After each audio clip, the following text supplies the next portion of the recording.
Got a premiere going on. Got a live stream going on. What is going on, everyone? We are now live. This is the second live of 2022.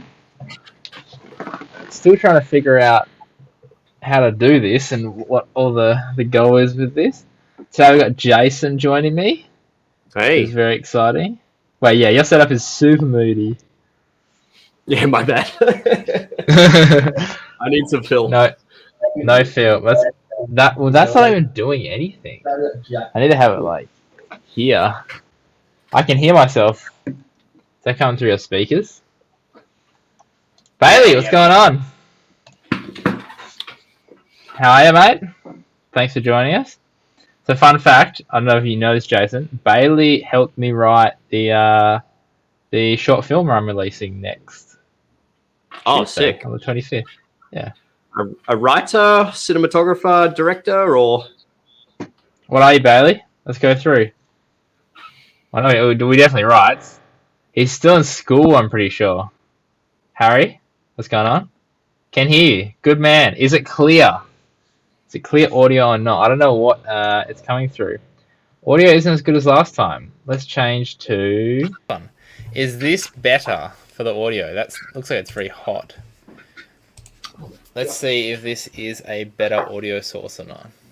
Before it was coming through my headphones, which are like knockoff AirPods. So it should be better now. Are you using AirPods or anything? Yes, audio's better. Good stuff. Bailey, right now, a bit of everything. Director, writer, DOP, want to be a DOP in the future. Good stuff. That's awesome. What year are you in, Bailey, as well? Like 11, 12? Just about to finish? Exciting times. Way better. Alright, so this is using this little bad boy. Little Saramonic. I don't even know what this is. Have you got one of these, Jason? No, I don't. No. SRMV2000. It's actually pretty cool because it's just a USB-C one. So it'll connect straight into your computer. I think you can connect it straight into your phone if your phone does USB-C. I think you might be able to get a USB-C to iPhone cable as well, and plug into your phone, which would be pretty cool. My Tesla, I've actually got I've got a USB-C to iPhone cable here. Nice iPhone. I know what that is now. Yeah, finally. Join the good side. It's still in school, year 10, 15 years old. Got a long way to go. Very, awesome. Very exciting. All right, so I actually got quite a few questions on my Instagram question box thing, which is pretty exciting. What do you want to do? You want to start going through questions, or you want to just chat general camera stuff? Might as well fire away to start it off. And then if we run out of questions, then we can talk about whatever. Oh man, that video of the this one, the camera getting dropped. It is just going everywhere. That's bad, hey. That sucks. Killing my soul. My soul. Alright. Let's bring this up. Where are we? Question goes to Q&A box. Here we go. Alright. Let's start with Josh Hodgman. He wants us to talk about the Canon R5C. Have you heard much about the Canon R5C? Yeah. It's going to be interesting. Can I share my screen? Let's do this. Share screen. If you know anything about it, continue to talk while I try to figure out how to share a screen which I can bring up stuff on. Well, essentially it's just a bigger body, I think, with a fan in it. But that means it's going to be hopefully unlimited 8K recording. That's going to be insane. But follow these steps. Okay, I can't share my screen. I have to close Chrome, so that's not going to work. How about I do this? Yeah, so it's essentially, I think they were trying to classify it as a cinema camera, which I don't really think it's a cinema camera, to be honest. Yeah, that's like the whole FX3 debate. Yeah, I that's not think a cinema camera either. yeah, it's pretty much like the FX3 of the Canon world, really. Yeah. So let's have a look at this. Also, guys, I'm looking off. I know I'm looking off camera. It's something I'm gonna have to try get used to, because is this better if I look here? At least I'm looking somewhat at the camera. Oh, now I've got the bloody the stream going in the background. Where's that? Okay, stop. Yeah, It's Bailey all going on said tonight. full size HDMI. Yeah, agreed. Yes, R5. Have they actually released it? I think I said the 19th. Today I think it's being released officially. I'm just on the Oh, Canon rumors page, which there is nothing about it. Let's see if it has been released. Yeah, so Canon did a post and they were like, new cinema thing coming. And everyone's like, guess what it is? And I did a post saying, is it really a cinema camera part? And a few people commented back, which was pretty funny.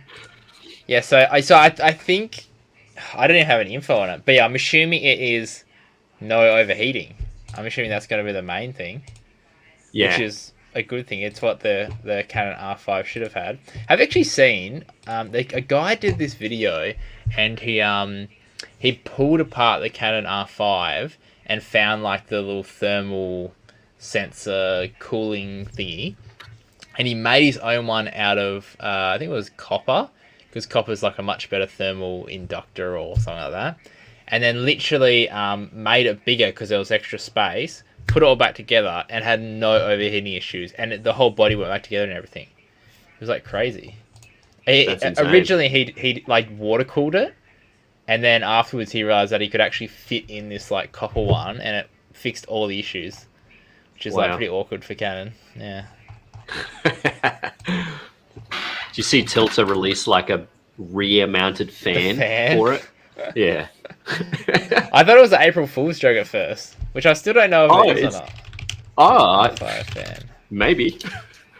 Oh no, it is actually $165 US for it. It's a thing? Yeah, okay, wow. Yeah.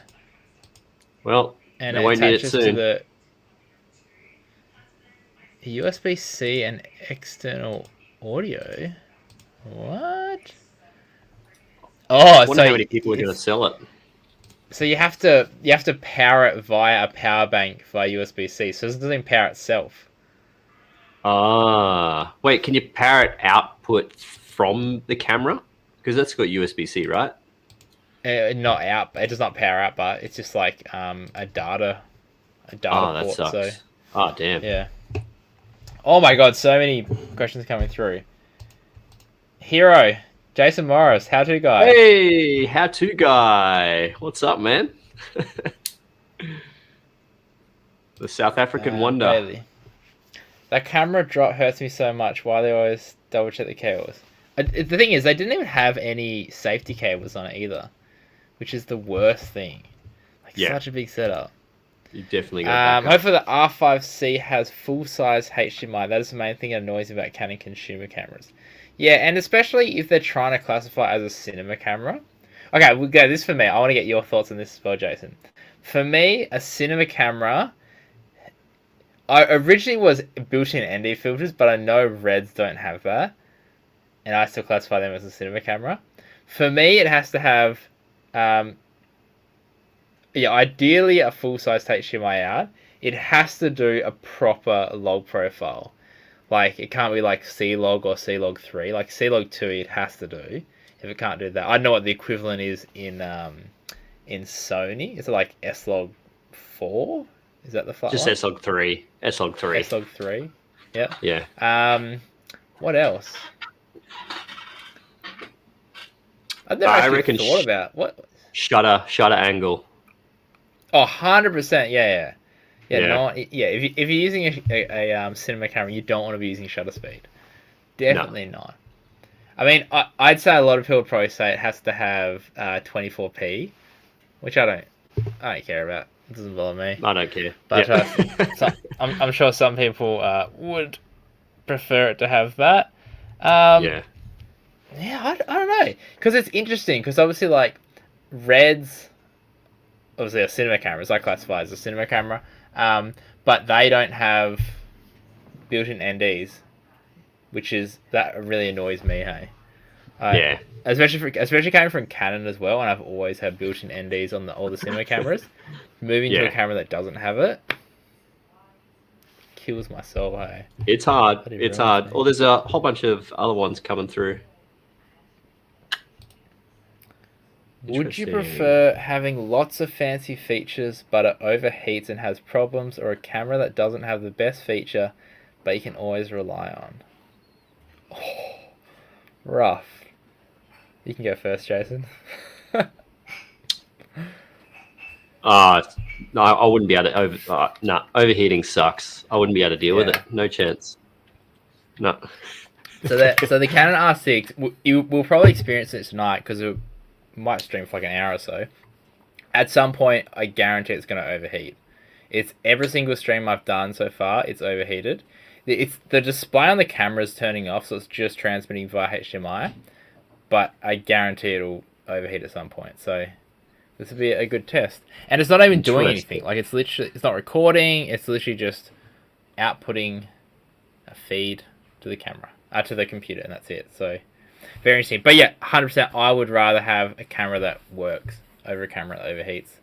And it's interesting as well. Like I remember Sony cameras always used to overheat. It was like a huge thing. And then I guess everyone kind of got used to Sony cameras overheating. And then Canon, the very first camera that Canon released that overheated was the R5. And it was like the world had ended. Hey, it was like, what is this? and now Sony's in the opposite boat. Sony's cameras don't overheat. Oh, Yeah. did they? Nah, none properly. A lot of people are getting with the A7 IV, but they don't have a lens on. They're cradling the body like this. It doesn't actually overheat. Very interesting. It's such a. I guess it's getting to the point now where like technology is just getting like so hectic that like the amount of energy and like power it needs to process all this stuff is just wild, and just produces like so much heat now. So have to get it out somehow. When you can't get it out, ends up overheating. Jason, your channel's great. Hope you get to 1 million subs one day. What would you? 1 million. Can you imagine? No, I couldn't. What? That'd be insane. What do you reckon you'll be doing if you had 1 million subs? Like, what kind of content do you reckon you'd be doing? Shit, you'd have to do less of a niche. We're stuck in a pretty tight niche. It'd have to be like Hapoya, Matty Hapoya. Peter McKinnon's got what, like 7? I don't even know. I haven't watched him in years. Yeah, 6? it seems to be the vlogging style that tends to do the best because there's such more variety. But what? Okay, if your channel currently, let's project into the future, it's at 1 million. You're just about to hit 1 million subs. What kind of content are you making? It would have to be. No, it'd have to be different. Less studio. Like scale, more interesting, bigger scale. Yeah, bigger projects, I reckon. Any spring to mind? No. Companies can throw their budgets at me, and I'll come up with something. Go wild. It would be cool. I saw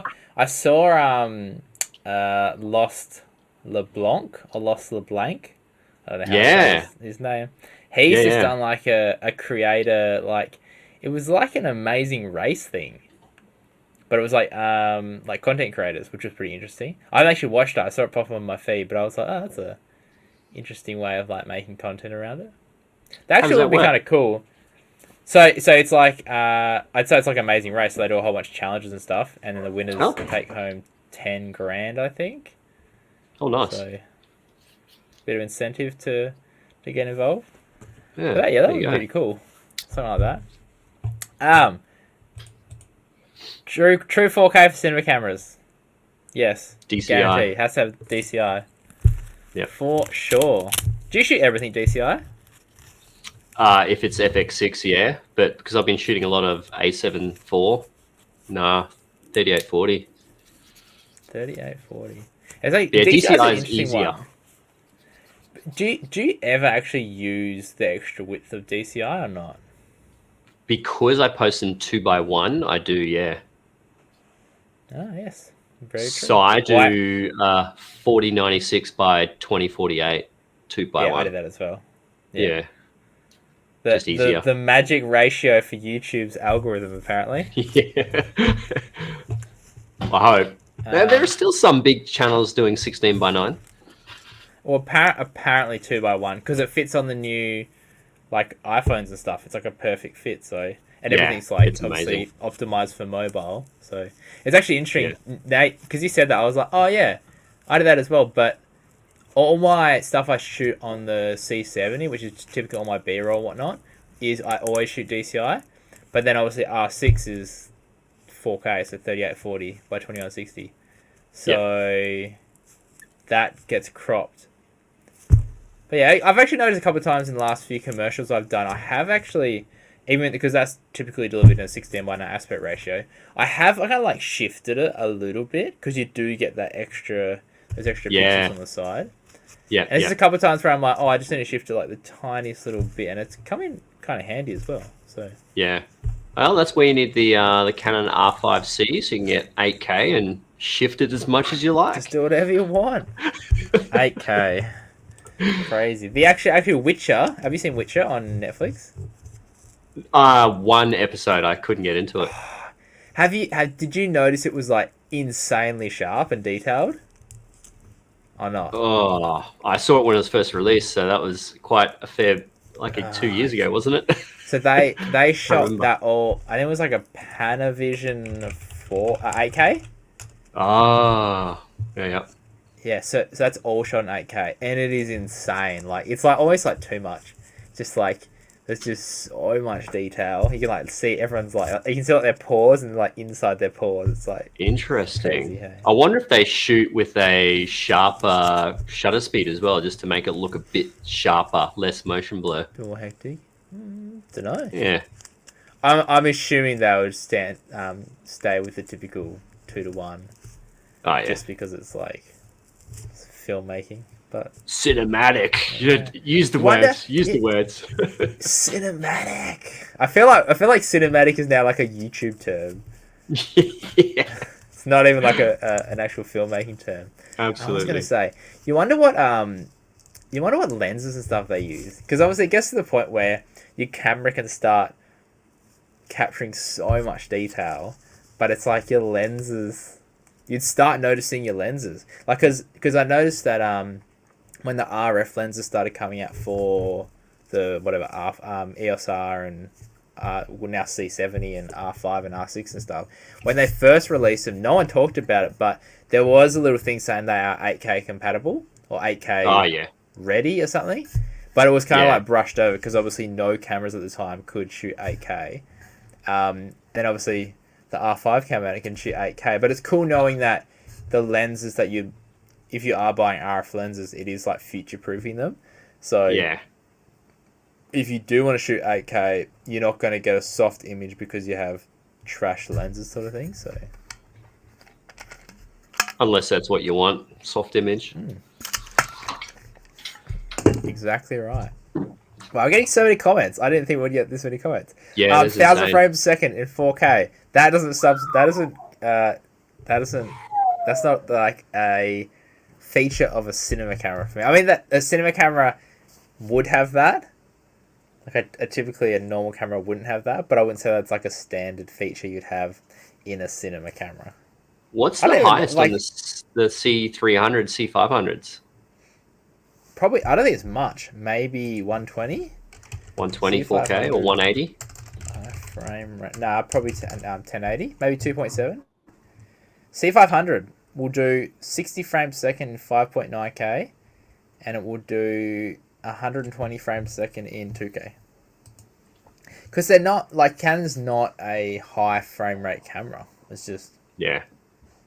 it's not what Canon is. Like Red's obviously well known for being high speed, Yeah. but you do get that crop factor. So every time you up the frame rate, it crops in more and more in the Punches sensor, in. so it doesn't overheat, sort of thing. Which is good and bad. I guess by the time you get to 1,000, you're probably like in a macro mode, sort of thing. But Yeah. it'd be interesting. Techie Ty. Now I don't know if any of these guys are like from your channel or my channel or. Not sure. Hi, Techie Ty. ND filters are a big pain in the ass to change. Yes, variable NDs do alleviate this problem somewhat, but still doesn't beat built-in NDs. 100%. And now as Agreed. well, like so all my cinema cameras, because I'm Canon, so I've gone C100, C100 Mark II, C200, C70. They've all had built-in NDs, and it's a 2, 4, 6, and then like you can stack them, so you get an 8 and a 10 with stacking. But then with after testing out the FX6, so Jason's cinema camera, and now him having it and seeing that electronic variable ND, man, that has just like Game blown changer. my mind away. Hey, do you actually use that? Do you reckon that's like one of the best features of the FX6? Absolutely. Yeah. Yeah. Just so you can nail that exposure to like the perfect amount. Yeah, because I've noticed that because I don't like changing my ISO. I generally keep it at 800 because that's base. Like I will tweak it if I need to, but obviously when you start bumping your ISO, you start losing dynamic range if you go off base. But Yeah. I typically now will adjust my aperture to get correct exposure rather than my ISO. But that's because I have to go up in like stops of ND rather than being able to dial it in. So yeah, honestly, I hope more cameras start coming out with that electronic variable ND thing, because that is one of the best things in the world. Hey? And it's old too. It was in the old FS5s. Oh really? For Sony. Yeah. Yeah. Yeah. Same system or Exact same system. Yeah. really? Yeah. Yeah. Yeah. Which is weird. Yeah. So it's like Canon already knows about this technology. Everyone cheats off everyone in the end. Is that better, having it bigger like this? Not centered. Oh, now I got to reframe myself. Oh, no. Here we go. Yeah, because it's this. I mean, don't quote me on this, but I'm pretty sure it's like that technology that they have in planes, where you can like dim the windows. Is that the same sort of tech? I don't know if it is or not. Have you seen that in planes? Idea. No. Oh, you have shutters. Yeah. Yeah, you have a button and it dims. Yeah, so I'm pretty I haven't sure seen it's it on a plane. Oh, really? So yeah, we flew somewhere. Would have been a couple of years ago now because of COVID. But yeah, we flew somewhere and I went to pull the shutter down and I was like, "There's no shutter. Like, where is it?" And there was just a button, and I pressed it and nothing happened. And then I held it, and obviously the longer you hold it, the more it dims. Yeah. And I was like, "This is actually like really cool tech." And then obviously like seeing all this electronic variable ND stuff. Pretty sure it's same sort of tech. Actually, you wonder how they get it I wonder how they get it so color accurate as well. I don't know. That used to be in my old Audi A4 as well, on the rear view mirror. So if the light shines in it, it dims it for you straight away. But that's like a 2006 car. That's old tech. It's funny how they're I'll put this back so you have to reframe. Oh no, but they were so small. No, let's go back to this. Yeah, it's funny how how technology kind of it's loops around. So it's it kind of gets made and then it gets refined a bit more and then gets put into different things. Weird. Yeah. Super duper cool.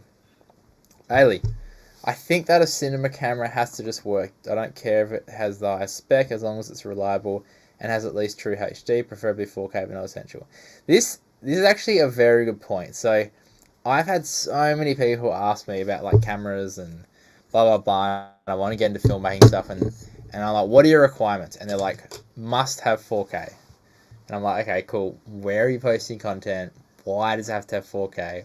Asking people why they need a certain feature or spec or something is really interesting, because a lot of people just think they need stuff because it's just what people say that you need. It's like, oh, I need a cinema camera. It's like, do you, but? Or are you just saying you need a cinema camera because a lot of people on the internet are talking about cinema cameras? So, would you... Okay, here's a question for you, Jason. Would you rather have high resolution... Now, let me rephrase this right. High resolution but low quality, or high quality and low resolution? I know that's not quite the right wording. I can't think of the right word for it, but... So like an average looking 4K or a really high quality 1080? Yeah. Yeah, it's pretty much what Ari do. 100%, Really 100%. high quality, yeah, 1080 and yeah. And I'll go high quality. Yeah, 100% high quality all day, every day. But it's the old what's the word for it? Oh, Odie. It's the old kind of like debate about, like, remember when cameras first started coming out and it was like all about megapixel count? And it was like, yeah, we need more megapixels. Like, we need, like, it was like with phones it was sort of like 1.3, and then it was like 5, and then 10, and then 20 and 25, and now it's like I need 100 megapixels and stuff. And then people just get this idea that they need to have more, like more megapixels is better. So then what companies started doing is they started adding more megapixels into their cameras, but it was just like terrible quality. Yeah. But it was just feeding these people's like desire to have more megapixels. But then I remember like finding out that people were shooting, like these professional photographers were shooting billboard, like in New York, billboards in New York, which are like, I don't know, like 50 meters tall, and they were using like 1DX Mark 1s, which are like 8 megapixels. 8 megapixels, yeah. 1DX Mark 1. 1DX. No, I think it was even a 1DX. I think it was like a 1D. 1D Mark 1. How many megapixels? I don't know. Very low. I think it was like 8 megapixels or something. It was crazy. But yeah, it's so interesting how it's like it's now come around full circle, and it's now the resolution thing in like video cameras. So, yeah, well, that's why the S3s are sticking with the 12s. And the other thing as well, like, I'm not sure if a lot of people actually know this, but if you're, say, if you're like perfect example of that is the A7S3 has a 12 megapixel sensor, which you think isn't much compared to, say, like if you've got a 30 or a 40 or a 50 or whatever.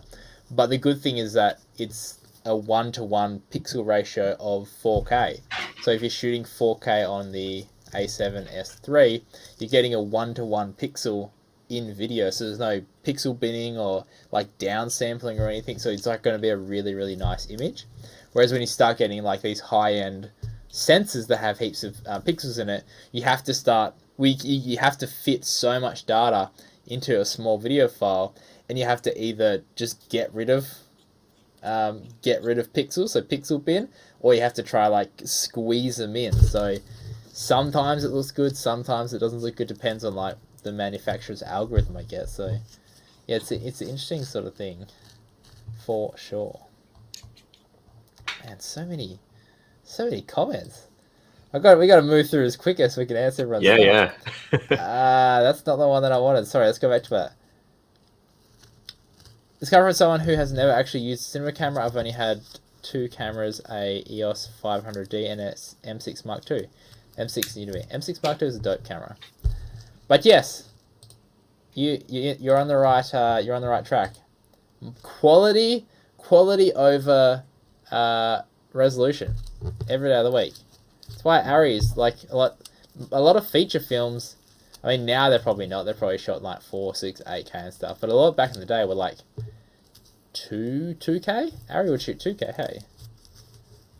Yeah, the one we used was 3.2K.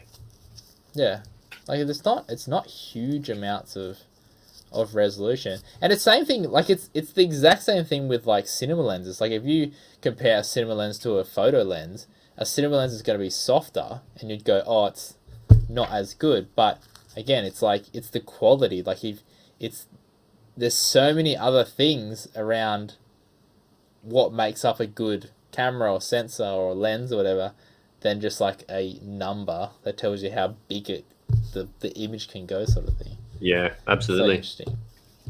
The memes made of the overheating R5 are so funny though. They were very funny. This is very true.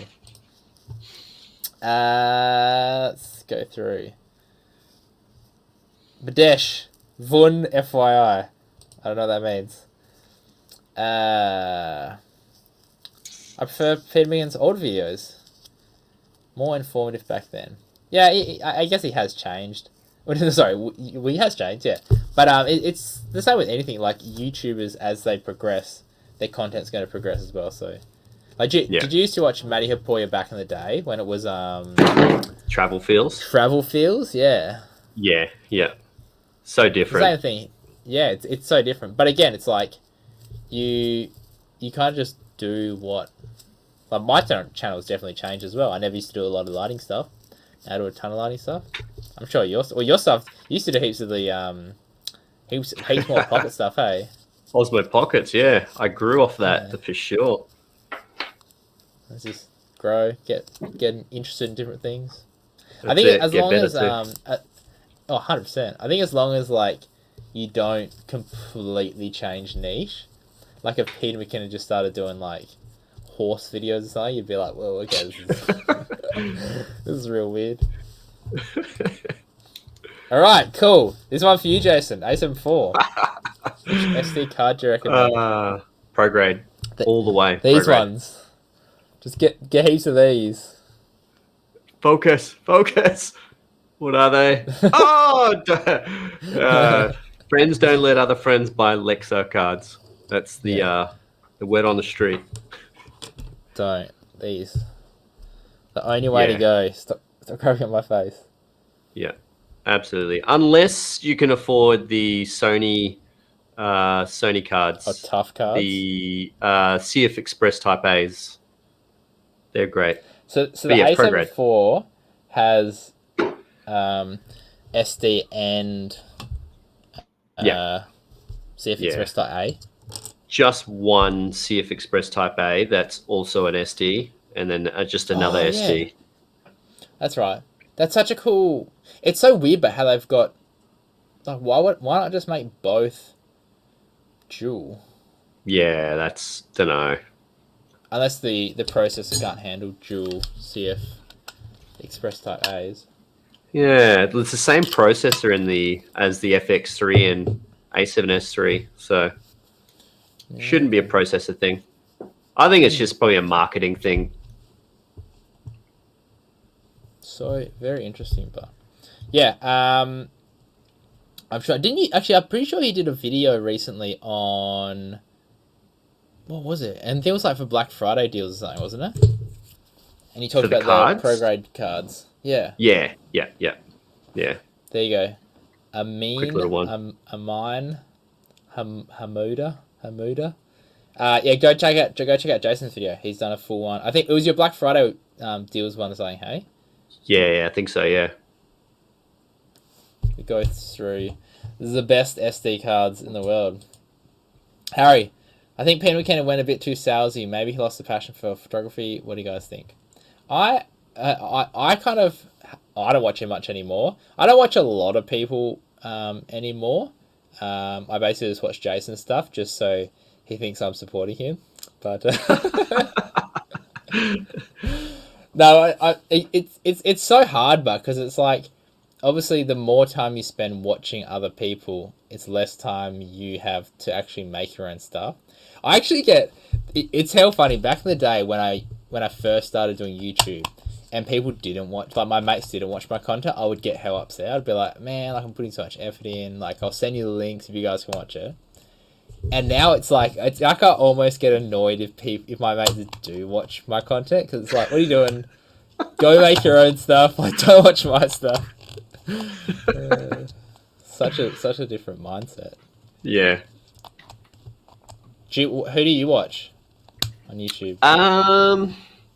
It varies. I've got Top Tight shirt Terry Warfield. I love him. Mhm. He's great. Peter Lindgren, I always watch him.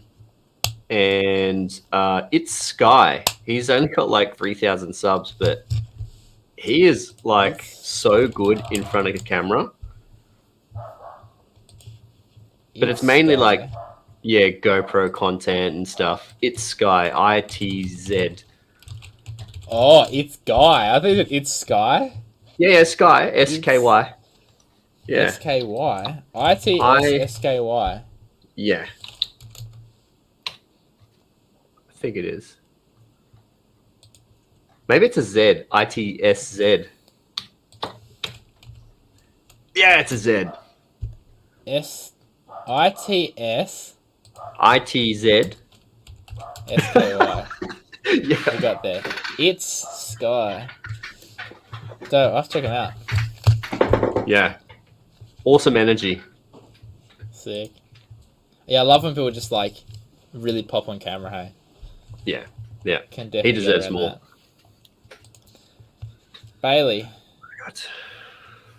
she's got 15 people online. This is actually so interesting. Anyway, while we're here, while we've got maximum people on, thank you everyone for tuning in. This is going to be a consistent thing. I want to try do a live stream once a week, whether it's by myself, whether it's with Jason, whether it's with other people.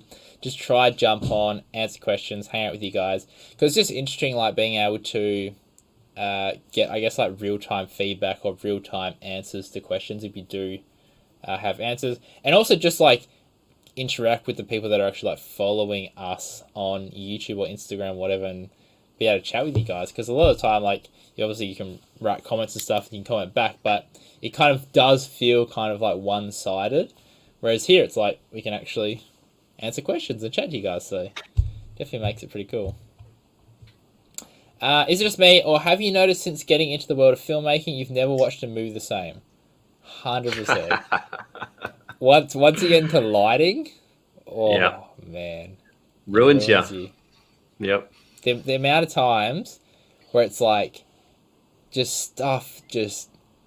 Well, we were watching Game of Thrones, and this is kind of a lighting thing, but it must have been like the B crew shooting this scene, and there was a shot of two guys riding on horses, right? Around this. And it was like a back and forth camera like this. So like shoot like this, and then this guy's getting shot like this is so hard. So two people like on the horse here, the camera's shooting this way, and then camera's shooting this way at this guy. And then they must have shot the guy, so mountain on the two guys here, mountains on this side and a lake on this side. And they must have shot the guy with the mountain going this way, and then they must have just ran out of time, so like turned around and then gone back. So you see wide, and there's a mountain on the left, and there's a lake on the right, and then when it cuts to the back and forth close-ups, there's mountains on either side of them, and then it cuts to the wide, and it's like, dude, how did you stuff this up so bad? And then obviously all they've done, because they've done it the wrong way, they've just flipped the footage, so it makes it look like he's looking at the other person. I was like, this is pretty bad. Too much happening on a film set as well. Sometimes you mess up. 100%. And a lot of time it's like it could just be budget or time or like some sort of constraint. You just have to get it done. Yeah. As long as it looks good, no one will know. 100%. And that's like lighting as well. Like lighting can, as long as lighting doesn't change too much. In saying that, but I have seen films and it's like not that noticeable, but lighting changes a lot.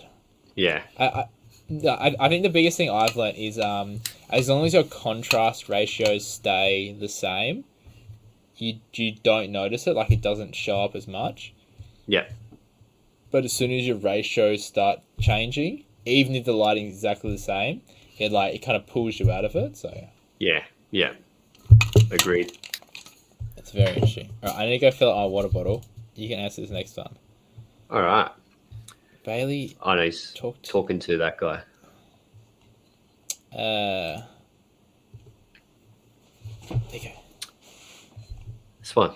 Can I make you? There you go. Bam. Oh, hey, what's up? Harry asked, do you guys also watch PM more for the vlogs, reviews, or to PM as in Peter McKinnon, right? Yeah, obviously. Personally, I watch him for the vlogs. He doesn't really do too much tutorials these days. And if it is a tutorial, it's kind of a vlog in a way. I mean, unless he does those 2-minute Tuesdays, which he kind of doesn't do. His channel's changed quite a lot. But I watch him if it just pops up, and if it's interests me, I keep watching. If not, I go back to my standard YouTubers that I watch. But yeah, it's interesting. Alright, I'm back. Yeah, I've noticed that as well. His tutorials he doesn't really do tutorials anymore. I think he said yes this year that he wants to do more tutorials again. Yeah, okay. It'd be interesting. It'd be hard as well because his channel just like blew up so quick. Yeah. It's like you kind of, I feel like when, like as much as it sucks, like your channel growing slow, I feel like it's kind of good because you can experiment and figure out what you like and you have time to be able to do it. Whereas like these people that just blow up and their channels just like go crazy, if you're in the wrong niche or doing something you don't like 100% love, like at the end of the day, if you change, then you lose everything, sort of thing. Like you can't, if you got 1 million people following you for filmmaking, like I was saying, and then you change to horses, a lot of those people aren't going to stick around, and then you got 1 million people that aren't going to watch your content. So, and I think that would be worse, like having so many subscribers and so many people following you, and then just no one wanting to watch your content because you wanted to do something else. I think that would hurt more. Yeah. I think the tough thing with Peter is that you got to remember he's doing a lot of brand deals as well. So he's probably doing things that he needs to make his bread and butter, but he also doesn't really. He probably loves tutorials, but he probably can't make him as much because he's not getting paid as much. Not getting paid for it. It's a tough game because it's a job at the end of the day as well. It is a very tough game. It's interesting. I've noticed that I think like Squarespace and Storyblocks and all those, they've got a better way of doing sponsorship because essentially it's like, from what I can tell anyway, it's like they don't really mind what the video is necessarily about as long as their sponsorship read or whatever is in there and it gets seen by the right people or enough people. I think it's very flexible with what you can actually do. Whereas obviously some brand deals is like it has to, like there's criteria that has to be met sort of thing. So yeah. Matt, you need to hit up Squarespace. You need to start doing the Squarespace sponsorships. I don't know if I want to be a part of that because everyone does it. Bailey, I watch a fair few YouTube live streams. I feel like I get to know the creators more, and I've noticed loads of spammers or bots recently. Bots on live streams, as in like viewing or commenting or. That's interesting. What's the go with that? Oh, here we go. Take your time. I stumbled across Andrew's channel about a month ago. Now checking out Jason's channel. Wicked. Thanks for joining. So he's yours. Mate. There you go. He's mine. Is this thing? I've only got just over 5,000. You got 44,000. You got a lot more people that you probably don't have no idea who they are, sort of thing. Yeah, no, there's tons. I have no idea. It's so crazy to think as well. Like even like 5,000 is a lot. Like the thing that I used to struggle with, not so much now because I don't really look at like subscribers and views and all that stuff anymore. But back in the day, it's like thinking about 5,000 in the scale of like where other YouTubers are in terms of like subscribers, like Mr. Beast somewhat of like nearly 100 million, PewDiePie's over 100 million. Like if you compare on a scale to that, it's basically like insignificant nothing. But then it's like if you were to actually get 5,000 people in like a group, it's like it is so many people. Like for you, like 44,000 people. Try to squeeze them into a room. What's like a football stadium? Football stadium.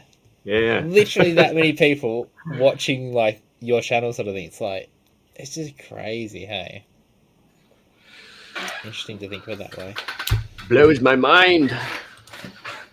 Roger.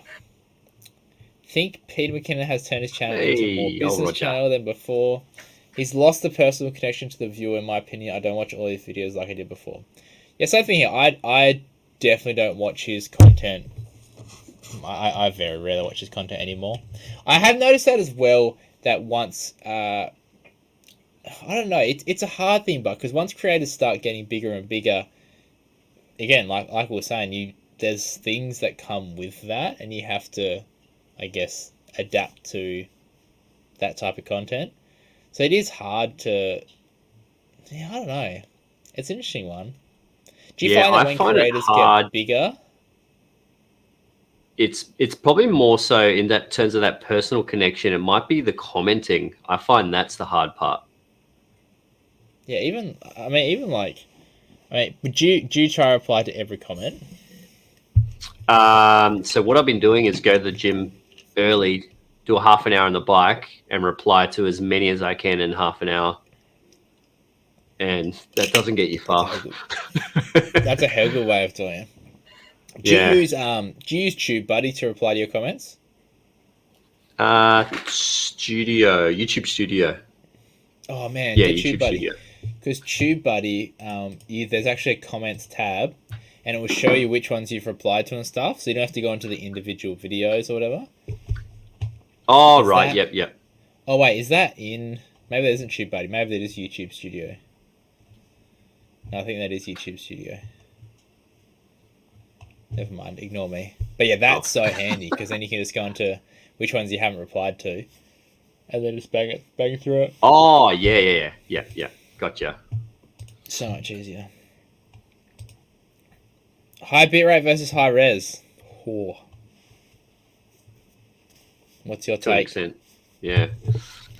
To an extent, that's a tough one because it depends. What would you rather have? Oh, depends on the codec as well. If it's high bitrate and you can't edit it, no thanks.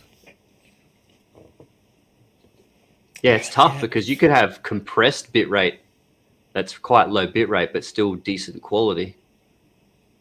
Yeah, like H.265. Yeah. Well, that's a tough one. Actually, I'm pretty sure the R5. I don't know. We have to try chat to someone as an R5. I think it might do H.265 and 8K. Otherwise, the quality... Oh, no, because 8K is RAW, which would be RAW light. So that wouldn't be H.265. Yeah, interesting. I think the long answer would be high bitrate. But there are pros and cons to that. Yeah, it's... I think bitrate's another one of those things. Oh, goodness. Bitrate's another one of those things that... It's kind of like resolution. Everyone's like, we need high bitrate. We need a really high bitrate. But people don't understand that, again, if you have a really high quality like sensor or image coming from the sensor, you don't need a lot of data to get a good final image.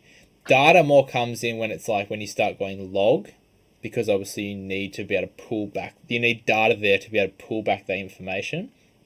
And obviously, the higher the resolution, the more data you need as well, because obviously there's more pixels and information there as well. So, but yeah, because I remember back in the day, the C100 Mark I that I had, that was my first cinema camera, that did 1080p, 25 frames a second at 24 megabit a second.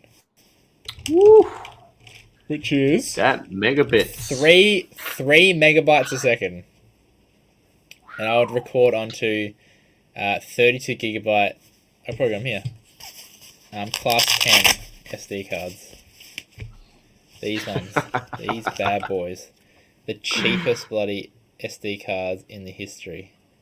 32. Oh, that's... You need to put that in a case and frame that. That's rare. Mate, I don't know where it has gone. I've got a 128 megabyte SD card. Oh, yeah, I need to actually get a frame for it and do it, because that is like history right there. One. What's that? 16 gigabyte? 16. Yeah. Okay, I've got an even better one for you. Let's For my see. audio. Let's see who can. My audio one is. Hold up. I've got a good story about this. Hang on. Let me do another question while I find this, and you can. Oh, see you, bud. This is probably a bit late.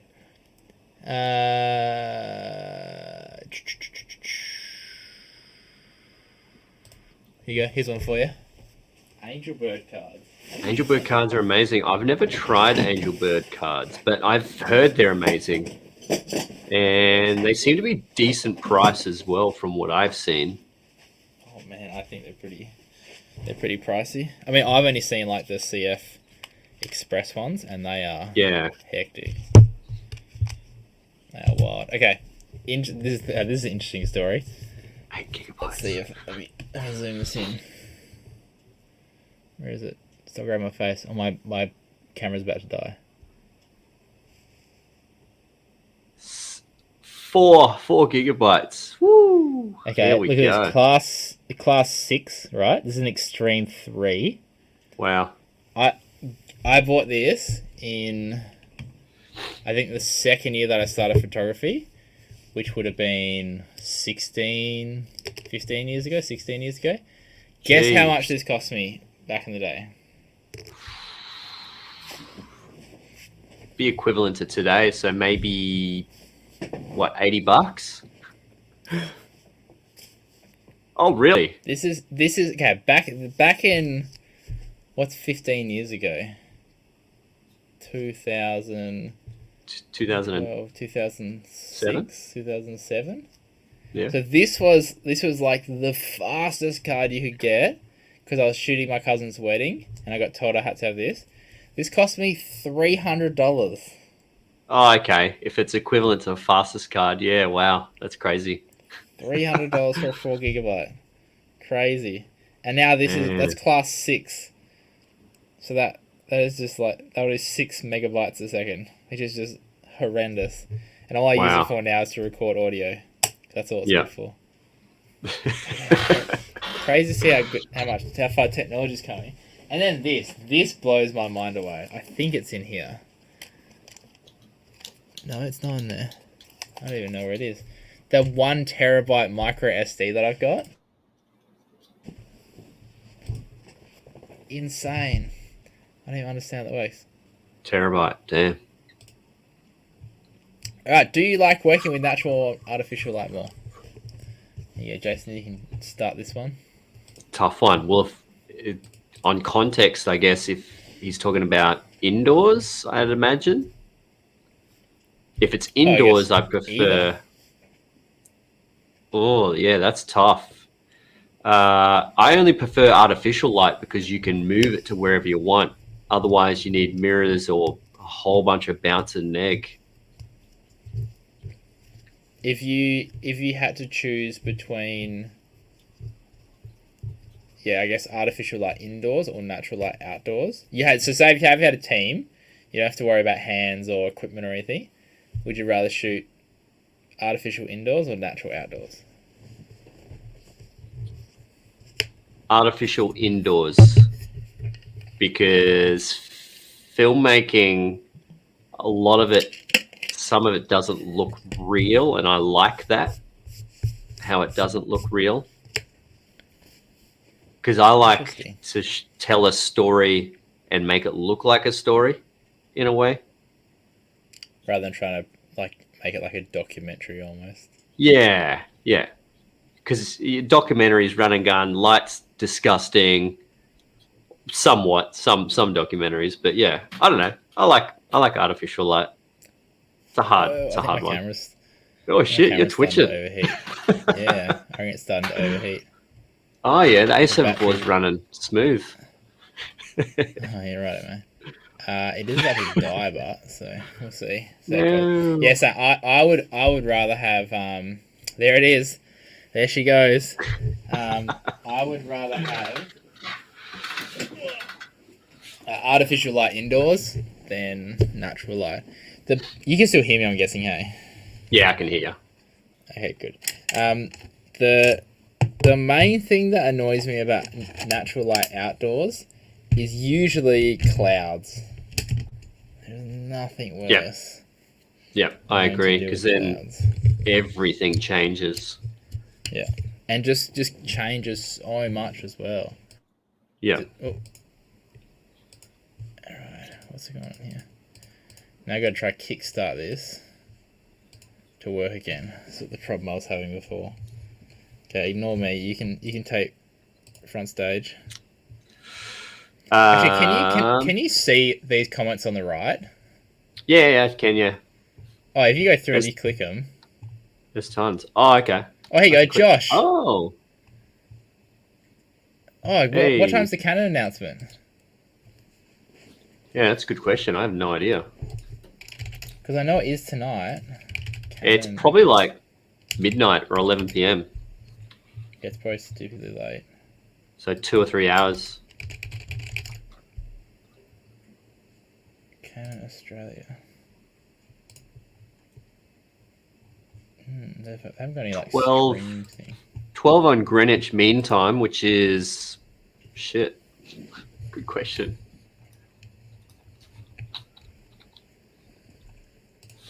Alright, I'm back. We all good. Yeah, usually it's like stupidly late. I remember when the R5 got released, that was, I think it was like 10 p.m. or 11 p.m. or something, and then I stayed up and made a video to release it that night of like the announcement. Jeez. Got to bed at like 3 o'clock in the morning or something. Actually, it's in an hour. It's only in an hour. Oh, 10 p.m. There you go. Maybe Yeah. we might still be on. Yeah. Alright. I need to work on popping on camera, making myself more entertaining in front of the camera. Okay, this is another really interesting one. I have just realised that we haven't been answering any of the questions on Instagram as well. We'll go back to this. What is your take on this, Jason? I'm very interested to know what you think. In how to pop on camera? More so just, do you think it's actually, like, because everyone says, like, I need to pop, I need to be, like, entertaining, I need to be energetic and stuff. Do you think it's actually necessary or not? No, it's not necessary at all. There are many YouTubers that are very mellow as a personality, and they're actually very successful. It more comes down to you're mellow, but you're also confident in what you're talking about as well. I think it's confidence. 100%. I think MKBHD is, like, pinnacle of that, because he's just so chill. Yeah. He's just like, what's going on? But he has so much knowledge, and he's just solidified himself as an expert in that field. Just doesn't matter. And the other thing as well is, like, for me, like, I do get very excited about, like, camera stuff and whatnot, but, and you know this, Jason, when we hang out, it's like, I'm not like crazy all the time. Like, half the time I'm just chill like this. I'm just chatting, chilling, pretty monotone, not That's super it. excited. But typically when I do make my content for YouTube, I try to get a bit more excited, and I try to add a little bit more to it. I definitely don't go as over the top as I used to when I first started. I feel like everyone has to go through that phase where everyone does like the "What's up, guys? Welcome back to my YouTube channel," like the really high energy, and then a lot of people end up toning it back down, sort of thing. Yeah, but you have to once go they through find that. their place. Yeah, 100%. But you have to go through that phase to realize what you do and don't like, or the kind of like energy you want to put out, for sure. Yeah. When's Shit, we need to smash through these questions. I know. What's both your dream commercial projects look like? You first. That's a good one. Oh my god, I just scrolled down even more. Dream commercial project. Dream commercial project. I don't know, I haven't really thought about it. I would love to do like a huge scale commercial. Like, say, like, close down an entire street and just have access to basically like whatever I want, and do like a crazy lighting setup or just some cool stuff like that. Whereas, like, obviously at the moment the stuff that I'm currently doing is limited with like the equipment that I have or the budgets that, you know, the clients are giving, this sort of thing.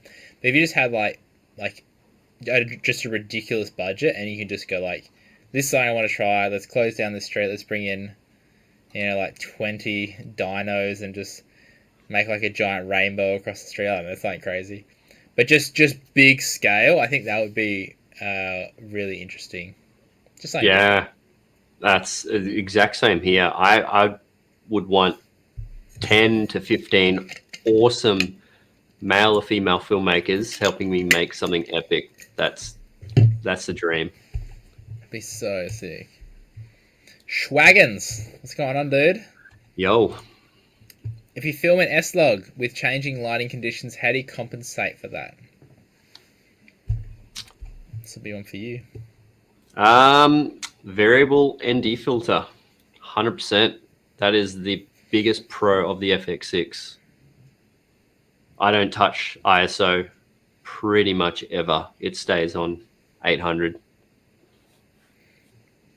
Yeah, so when you start going to log profiles, you really want to stick as much as you can to your base ISO or your base ISOs. So understanding what that is. Typically, like, I'm pretty sure the FX6 is 800, 3200.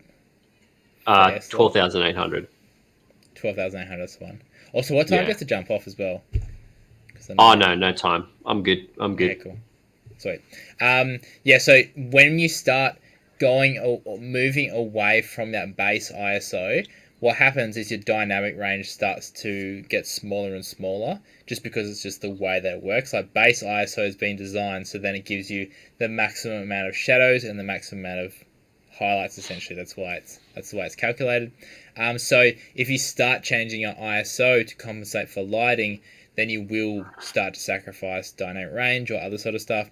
Then it gets you go to shutter speed. If you start changing your shutter speed, you start stuffing with like your motion blur and all that kind of stuff. For me, it's either aperture or NDs. Because aperture you can adjust in very small increments, especially using like cinema lenses, which like are declicked. So you can like adjust it the tiniest little bit to just kind of like just get rid of something. But then again, it's like if you're going shot to shot and you're changing the aperture, it could look a little bit funny as well. So ideally, putting a variable ND on and doing it that way is the best way to go about it. It's another one for you. Didn't miss a beat. Still like my Pro A10 Pro, but a really good feature. Rating feature in the A7 IV4. 6 hours. 6 hours straight. That's what insane. I'm using that. The funny thing is that mine's actually being charged through the USB-C, so it's getting charged through my laptop as well. So that's what would have been happening. So it's outputting HDMI and it's charging as well. Yeah. How good's that? Wow. I wonder how long you can actually go for. Like if it's putting in enough power to just infinitely run it. Forever. Yeah.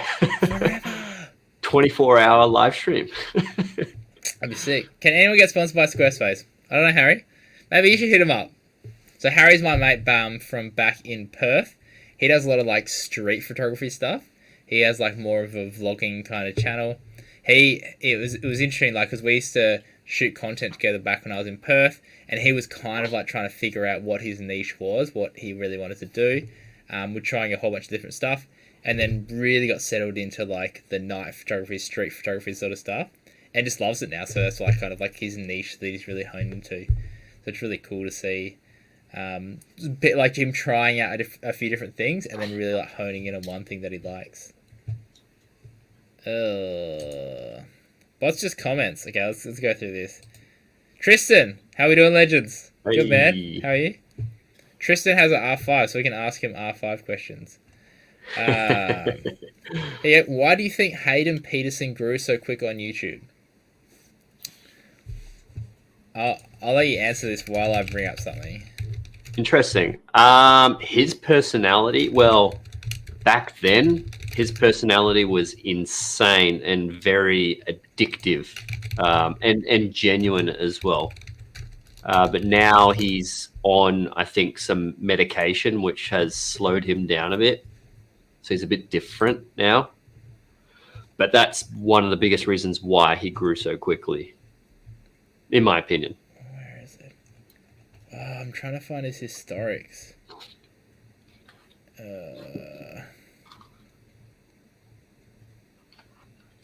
I can't find it.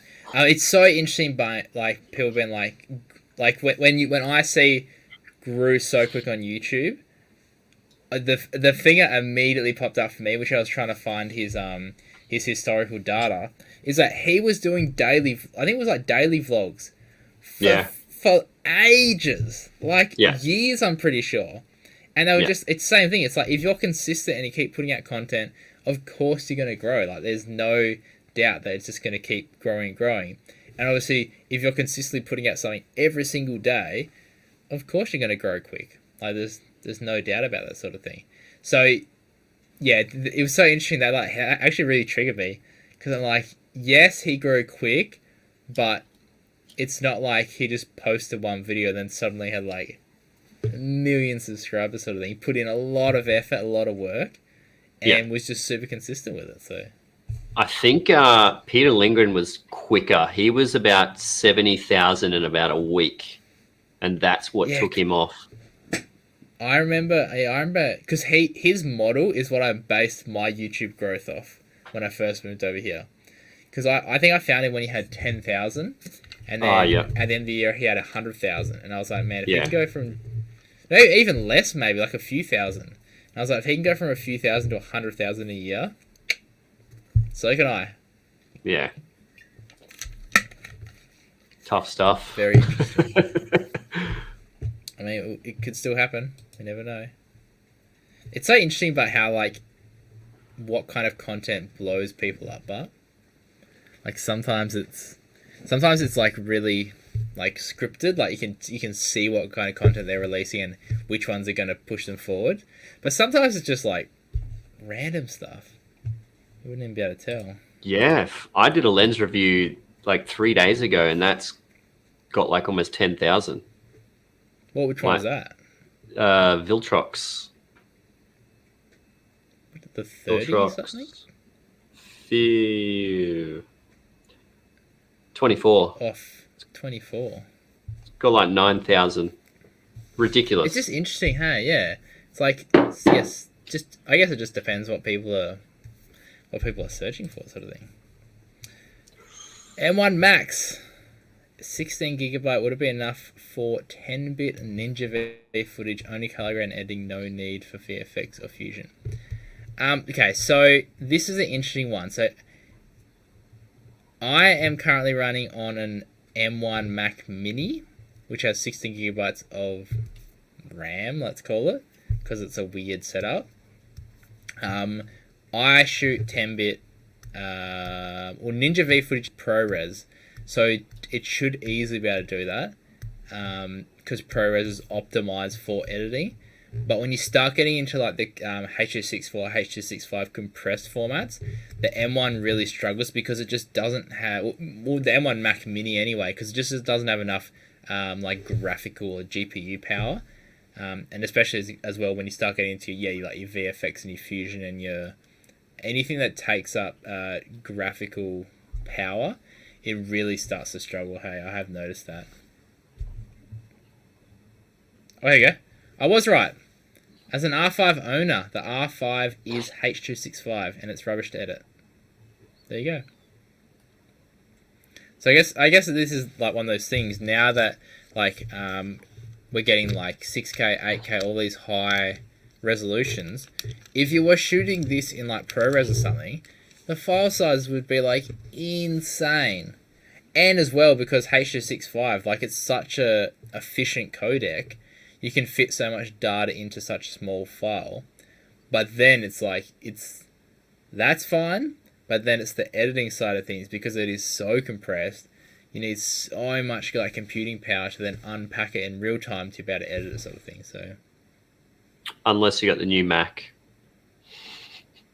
which apparently is really good at it, but apparently. I mean, the easiest way to do it, if you were doing it stuff, if you had the time, would be just convert it all to Apple ProRes, and then it would just edit like so quick. Yeah. But no, ain't never got time for that. High bitrate any day of the week. There you go. I'm over here with the 8 gigabyte card. Oh, class 2 4 gigabyte. Oh, James, what's up?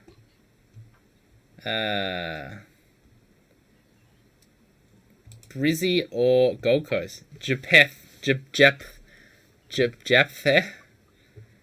I don't know how to say that. Bascuna? Yeah. I think I've seen him on my Instagram. Is he a Brizzy boy? Really? I think he's a Brizzy boy. Don't know. Jason's Brizzy, I am Gold Coast. So, Brizzy and Gold Coast on this live stream. Briz Coast. Briz Coast. Yeah, so outdoor. Oh man, we are like so far behind on these. Yeah, shit. That was like 20 minutes ago. I know. I didn't. Did you tell Jason about the idea and theme of the January short film? If so, Jason, what do you think? I think I told you about it. About this month's short film. Maybe? Maybe I haven't. Maybe I didn't tell you. No, you're just going to have to wait then. You'll find out next Tuesday. Hey. Come up to the Sunshine Coast. Let's film something epic. Bring Flynn with. So AOV Films must be one of Flynn's mates then. If we're ever up in the Sunshine Coast, maybe we'll bring Flynn. Thank you. Makes it easier to understand. I can't remember what we were talking about for... Oh, that was the M1 of this one. Ah. Gotcha. Good stuff. Okay, alright. That is all the questions on here. Let me quickly go through. I have 4 questions. We kind of talked about this as resolution. Flynn asked about 4K versus 6K and pros and cons. So let's go through that. Ooh, okay. You go first? Or I go first? You go first. I'll go. So 4K, 6K. Start with pros. Let's start with pros. 4K and 6K. So should we do 4K or 6K? Oh, yeah. Pros of shooting 6K. Yeah. Okay. Pros of shooting 6K is obviously typically because of high resolution, you're going to get more detail, usually. So it's going to look better, look sharper if you have a good camera. Let's use a Pocket 6K, for example. Going to get really nice, high quality images if you use the right lenses and all that right combo and stuff. If you do need to punch in, you have more resolution there so you can punch in. What else? They're the main pros for me. I mean, it's actually really interesting. 4K, 6K, the pros of any sort of resolution is detail and the ability to punch in. They're the main 2 ones. So. Yeah. I feel like that's pretty much it. Yeah. And then once we start going to the cons, what are your cons of resolution? Longer list. Definitely file size. Like, shit, that's you're getting up there. Unless it's some sort of real compressed 6K codec.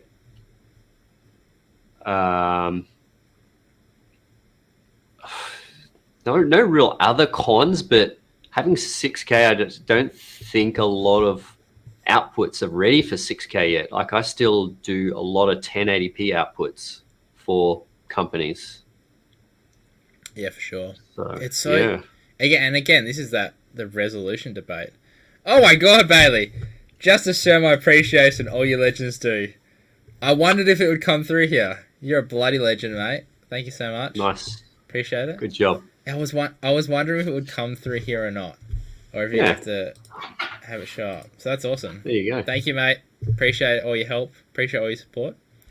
And anyway, let's get back to it. 4K, 6K. Yeah. So yeah, cons are definitely file size. The good thing about say like the 6K Pro is definitely the compression ratios. So like a 12:1 compression ratio still looks really good. And I was able to, when I actually used it, I was able to shoot 6K onto one of these cards. One of these little bad boys. A class 10, 32 GB, which is like crazy. Like it you couldn't record for long. It would eventually, like the buffer would eventually catch up and you would have to stop. But it's crazy to think you can shoot 6K raw onto like, that's like a $25 card. Yeah. Crazy. But then again, it's like the more you compress it, the harder it is to edit, the less data you have, the less you can push it in with like color grading and whatnot. All that kind of stuff. Tristan's actually said something about the Pocket 6K as well in the comments. Can you, if you click on that, can you click on the comments and change it, or is it just me? Yeah, no, it's just you. Okay. Tristan, yeah, I use the Pocket 6K and use it a fair bit with VFX. I like having 6K to stabilize or VFX and potentially crop, but I still end with a true 4K res still. Yeah, so there we go.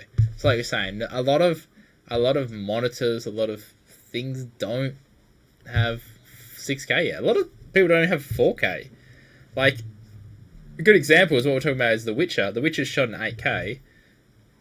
Netflix is an 8K that I'm aware of. Like, I'm pretty sure Netflix is 4K. So it means that all that they're essentially losing half of the pixels. Actually, wait, it'll be more than that. 4K to 8K is quadruple the size or something. So you're losing 75% of the pixels when you go down, sort of thing. So interesting. But again, downsampling from a bigger, say 6K to 4K, is going to look much better than a 4K image typically if you put it side by side, sort of thing. Yep. In saying that, but watching your video the other day about the clear image zoom. That blew my mind. That was very interesting, hey? Yeah, I don't know what they're doing there. Crazy. But yeah, so I think Flynn asked this because he is tossing up between whether to get the Red Komodo, which is obviously 6K, or the FX6. And his debate with me was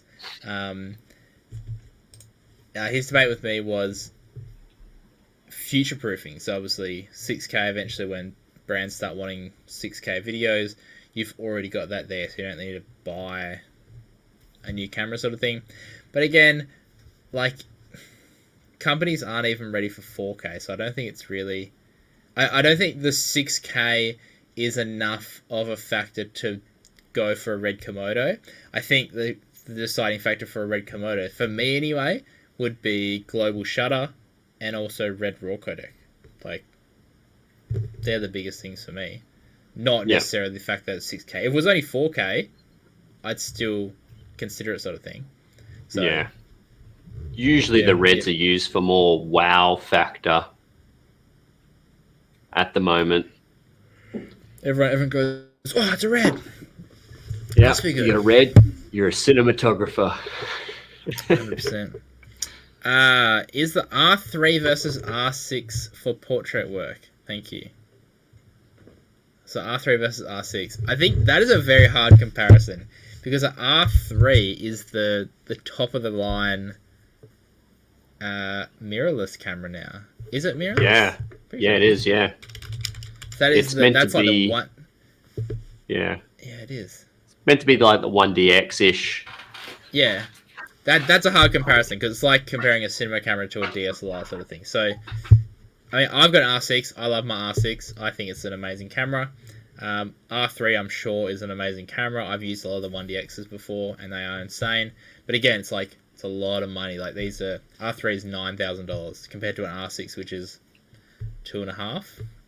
Yeah. So, heaps more speed, heaps more dynamic range. Yeah. For sure. Oh, Tristan asked, he is on here, but he did ask on Instagram, Red versus Arri, and are they overrated? Certainly not overrated in the cinematography world. Certainly not. What would you rather, a Red or an Arri? Oh, I'll go Arri. Yeah, same. Mini LF. Why? For sure. Why would you have an Arri over a Red? Ooh. Well, I've only ever worked with Arri. Mainly, I love the image quality that comes out of it. Yeah, I've shot with a Komodo a little bit, and I've shot on a Monstro a little bit. Oh yeah. The main thing that I have seen is reliability. I think Red now is a lot more reliable, but obviously Arri is like just high end, designed to just be like super strong and super reliable. So yeah, and the image that comes out of them are just insane. Like when we're shooting that your end of year short film, and literally like shooting into like the sun and it's like perfectly exposed, and it's like Yeah, that blew my mind. That's ridiculous. yeah. Dynamic range is crazy. crazy. Hey, last one. Have you worked with a GH5? This is the last one on Insta. I have never worked with one. I was very interested in the GH5 because people were getting really nice images out of it. And I think that was one of the first cameras that came out with IBIS, which was obviously like a revolutionary thing. But now I feel like there's a lot better cameras. And because it is a micro four thirds sensor, it just can't hold up against like Super 35 or full frame or whatever now. So Yeah. Plus, it was 4K 60 and 10-bit as well, I think. yeah, that's right, actually. Yeah, at the time of release, it was pretty revolutionary. Yeah. But now it's kind of like, Yeah. there's a lot of better It's all stuff. about full frame now, apparently. Yeah. C70 or R5? Depends what you're shooting. C70.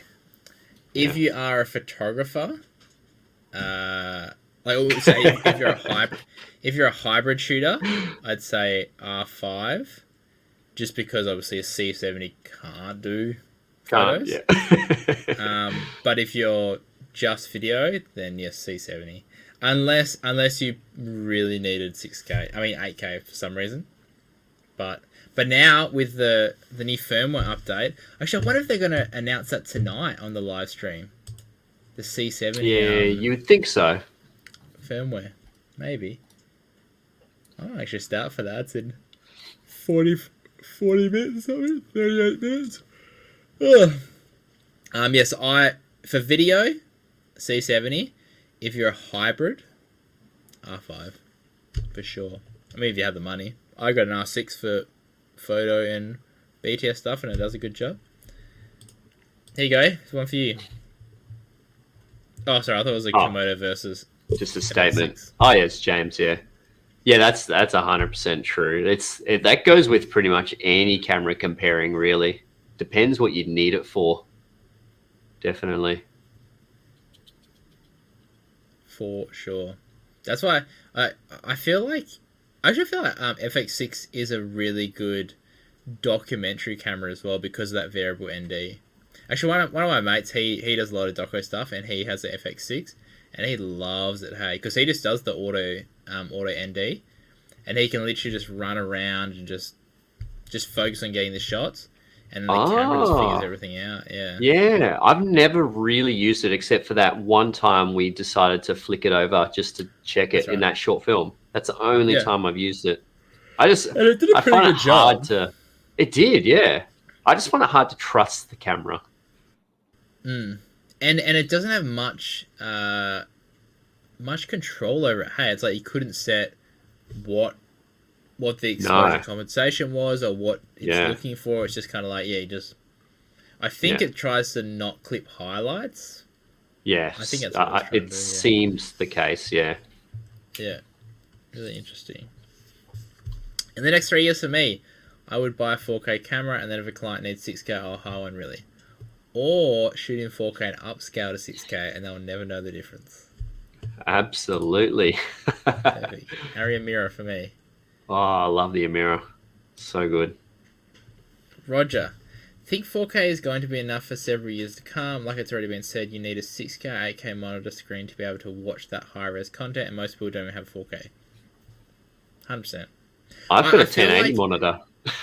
yeah, mine's 1080 as well. I mean, my iMac I used to have was 5K, and that was really good. I am missing the resolution on that. But I feel like resolution now isn't going to... Like, it's not so much going to be for, internet content or your films and stuff. It's more going to be for, like, marketing, I think.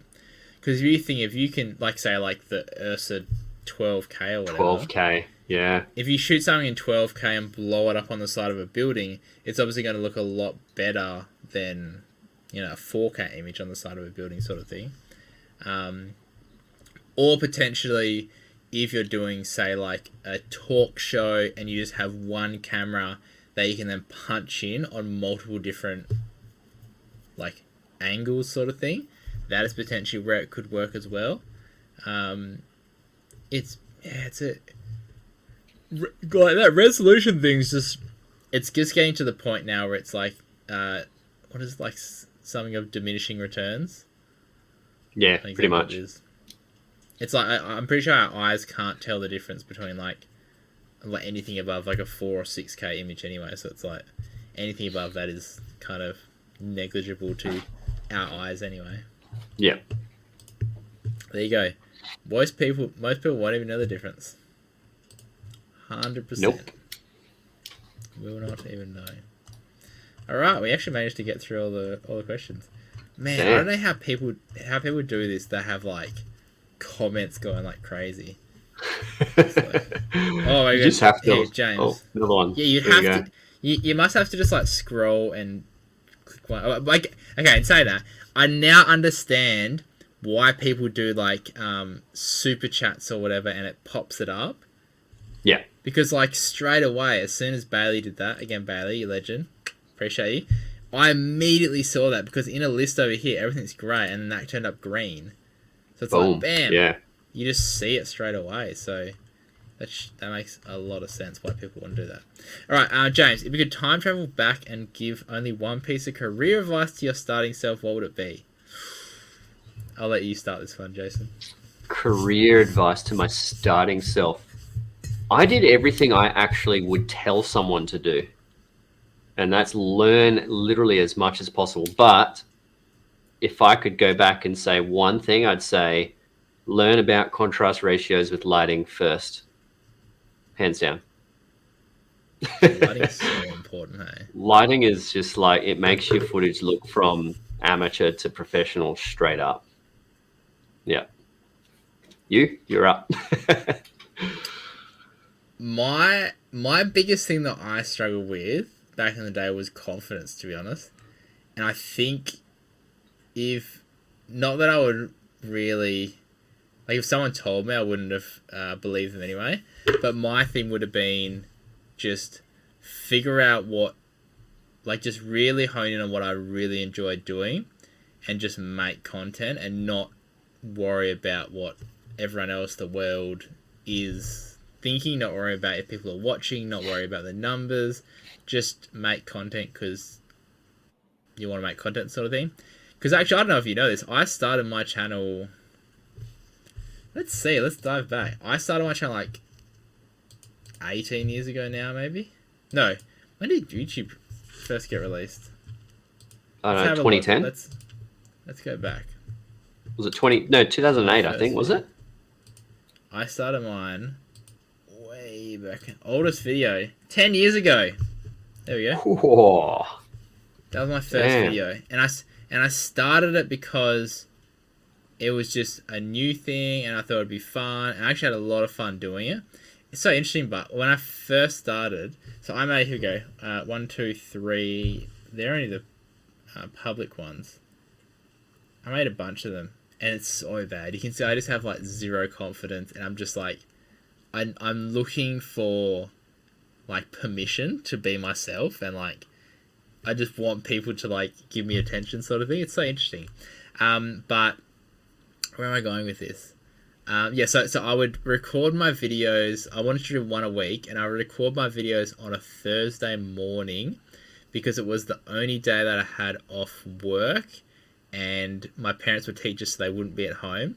So I'd literally like wait for them to leave, and then I'd run upstairs and I'd set up my camera and I would like film everything and then edit it and stuff and try to get it all done before they came home. And if they came home, I'd just close down the computer and just like don't tell anyone, don't. That's funny. It was so different, and I just never told them about it. I was just so embarrassed because like back in the day, like 10 years ago. If you're like, oh, I'm making YouTube content, everyone would be like what? Like, it wasn't as accepted as it is now.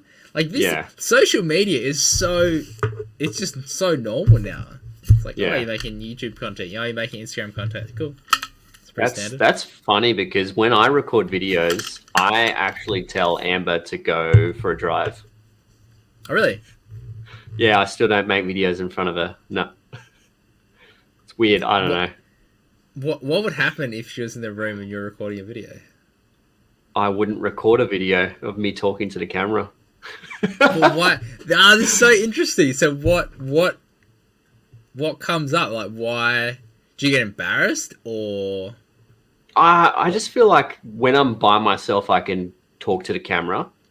Only until recently, when I took the teleprompter away and forced myself to talk to the camera by itself, I'm fine now. But I'll still tell her to go for a drive. Please leave. I need to record a video. Yeah, That's so pretty much. interesting. Hey. Yeah, it's weird. I don't know.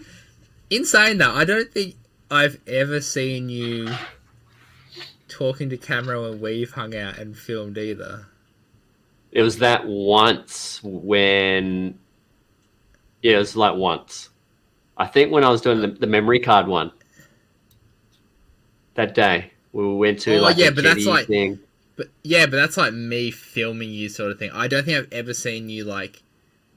I guess you don't really vlog sort of thing, but yeah, like talking to a camera. Yeah, because like, you won't. I've noticed you now, won't see it. now I think as well, you never, whenever you do Instagram stories, you never really talk to the camera either. Like, you just film. Yeah. That's right. Yeah. So interesting. It's my shy personality. So interesting. That'd be a good challenge for this year. Record a whole video with Amber in the room. See what happens. We'll set up a BTS cam in the corner of the video of her watching and reacting. It'll just be silence. So interesting. Alright, the questions are back. I've seen big companies post TikToks filmed on a phone for the ads. Are the days of high quality cinema ads over? It seems people relate more to TikTok looking ads now. This is a very interesting one, and I guess we could talk about this all night long, but we're not going to. My take on this is it depends on where you're posting it, and yeah, it's because obviously, like, if you're posting stuff on TikTok, oh man, sorry, I'm so tired. If you're posting stuff on TikTok, people are used to seeing kind of like crappy iPhone footage because that's just what majority of people will film on. So if you are going to record an ad, which typically people will figure out pretty quickly and they'll scroll past, a way to trick people into not thinking it's an ad is obviously to make it what majority of the content is on the platform. But then again, if you go to a cinema and you see a cinema ad filmed on a phone and it's really bad quality, it's going to do the opposite. It's going to be like, this is really bad because it's in amongst like high quality ad sort of thing. So very dependent on where it is. But then again as well, if you're watching a whole bunch of like TikToks and they're really average quality and then you see a really high quality one that isn't an ad, that also stands out as well. So I think it's a fine line between trying to have it to a level of quality that suits the budget, but also not making it seem like it's an ad as well. If that makes sense. Yeah, that's a difficult one because it's fairly new, uncharted waters too. In terms of TikTok and social media ads, it's yeah, what's going to work? How much do you put into these ads? Blah, blah, blah. For sure. Yeah, it's interesting. Actually, Ash, we were chatting in the car the other day, and she was saying that she's noticed her boss, when she posts on Instagram, photos that are taken on an iPhone, obviously because it has the metadata in it, gain traction way faster than photos that are taken on a camera that doesn't have the iPhone metadata, which is very interesting.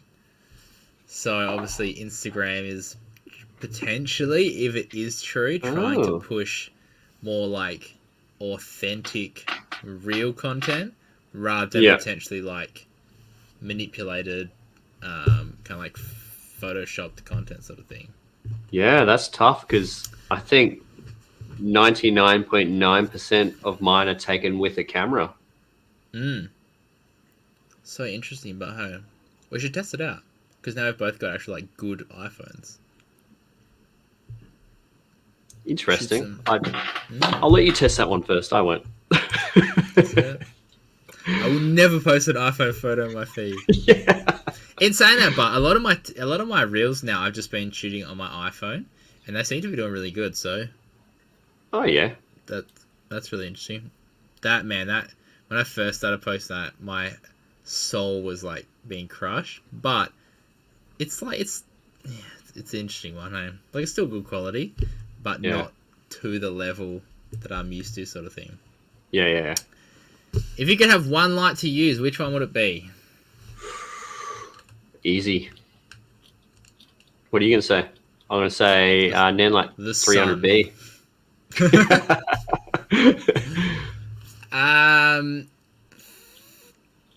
I'm gonna say I have to go RGB if I could only have one light. I'd say a 30x tube if I only get one light, just because Tricky. RGB. So if you do 100% 30x tube pixel, you can do multicolors, so you can do your RGB background, and you can also have. So essentially, this right now, I've got a cool light, a 5600 Kelvin light on me, and a blue light in the background. It wouldn't be as like good as this, but you could potentially do a similar sort of look like this with one tube light, which is pretty sick. And obviously, very soft. You can use it as a key light. You can use it as an accent light. You can use it as a hair light. Just very versatile light. Or 300B with some gels. RGB. This is true. But convenience. I'm all about efficiency. Yeah. True that. Yeah. 300B is sick. Like, so good. And so, like, that's the only downside about tubes is they're just not powerful. I think it's like 80, 90 watts or something. Like, they're just not bright, unfortunately. But yeah, very versatile. I mean, that's where you could get like a mixed panel or some sort of RGB panel light. Yeah, interesting. Oh, this is all about when YouTube started. Yeah. Here we go. Tips for beginners who want to get experience in the film industry. Maybe how to get involved in a film set. I mean, I've never been in a film set, so I have no input on this one, really. Yeah, the biggest one is literally contacting companies. 100%. Putting yourself out there for free. I'd say as well, thinking about like, because I have had a few people kind of like hit me up and ask to be involved. I think the biggest thing when you are, because you do have to just reach out and wait to get a response sort of thing. The biggest thing is you have to think about the people that you're getting in contact with. Say if you're like, hey, can I come help out on a film set or watch on a film set? Typically, you being there is more of an inconvenience. Like, it's not like you're just going to be there. It still, like, requires some sort of mental energy or something has to happen for you to be there. So, a lot of the time, if you're just there to watch, it can disrupt the workflow of what actually happens. So, it's like an inconvenience to have you there. So, you have to try come at these companies or creators, whatever, with a different point of view and offer value. So say if you're like, hey, can I come watch what you're doing? I can bring, like if you got a camera, I can shoot some BTS, I can take some photos, I can do something. Offer something in return. Like if someone said that to me, I'll be like, yep, cool, sweet, come along. Because it's like, if you're just like, can I just come watch? And I'll just stand there. It's like, okay, but then like, I feel bad for you just standing there.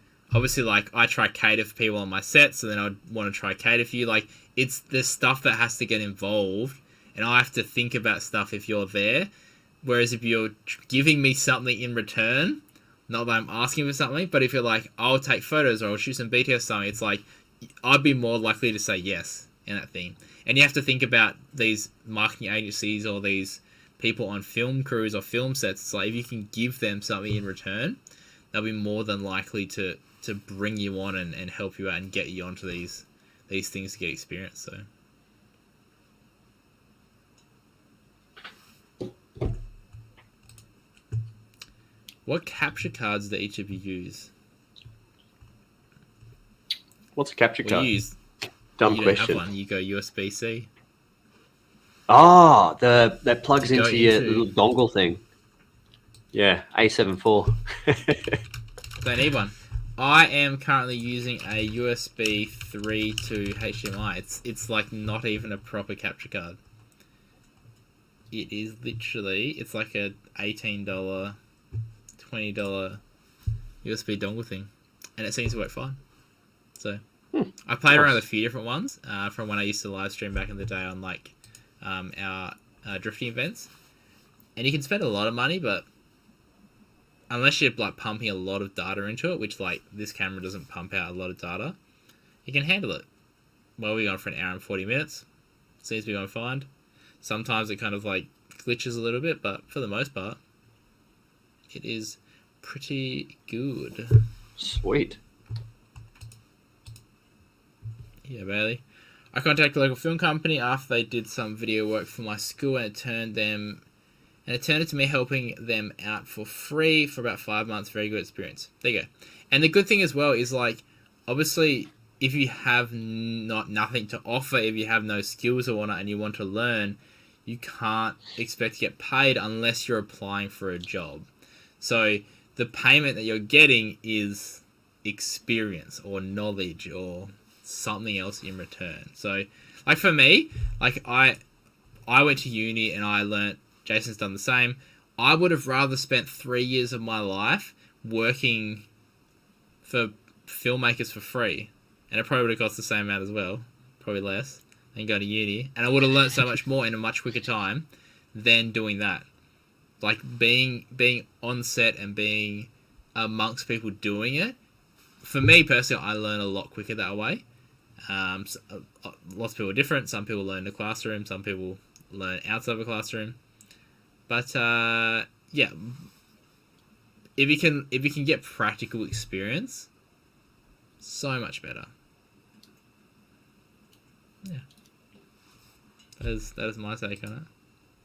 It's a fairly small set, but I was second AC. Gaffer, lots of the small things. Gaffer is not a small job.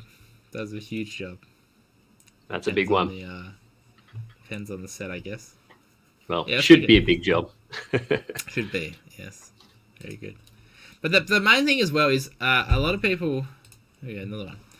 James, best experience I've had were working under DPs for free as a clapper, loader, second AC. Get to watch them, have time to understand their lighting setups and shot choices by watching between takes. 100%. And this is the thing as well. If you think about this, if you are wanting to get experience by being like this, shadowing under DPs or being on set and stuff, yes. If you can't get that, if you can't find people that are willing to take you on, then what are you going to do? Like, are you just going to go, oh, I'll wait till someone takes me on? Or are you going to go out and you're going to start doing it yourself? Are you going to do your own stuff? Like, I wanted to, when I moved over to here, I wanted to step up my commercial game and I wanted to make better content.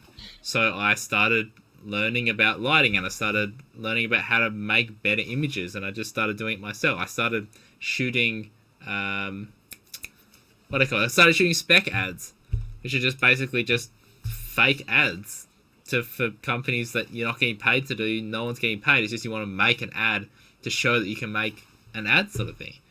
And it just, you gain so much experience, and it allows you to test out those skills and figure out what works and what doesn't. And the more you can do that, the faster you're going to learn and the faster you're going to build your skills and stuff. So, and again, if you're showcasing this stuff, and then you can then go back to these agencies or these production companies and go, hey, I contacted you 6 months ago. I've now made, in the last 6 months, I've made 12 spec ads, but I'm wanting to try and get onto set and stuff. They're going to be impressed, and they're going to want to potentially bring you on because you're showing that you're, involved, and you have what's the word? You have drive to learn and and kind of stuff like that. So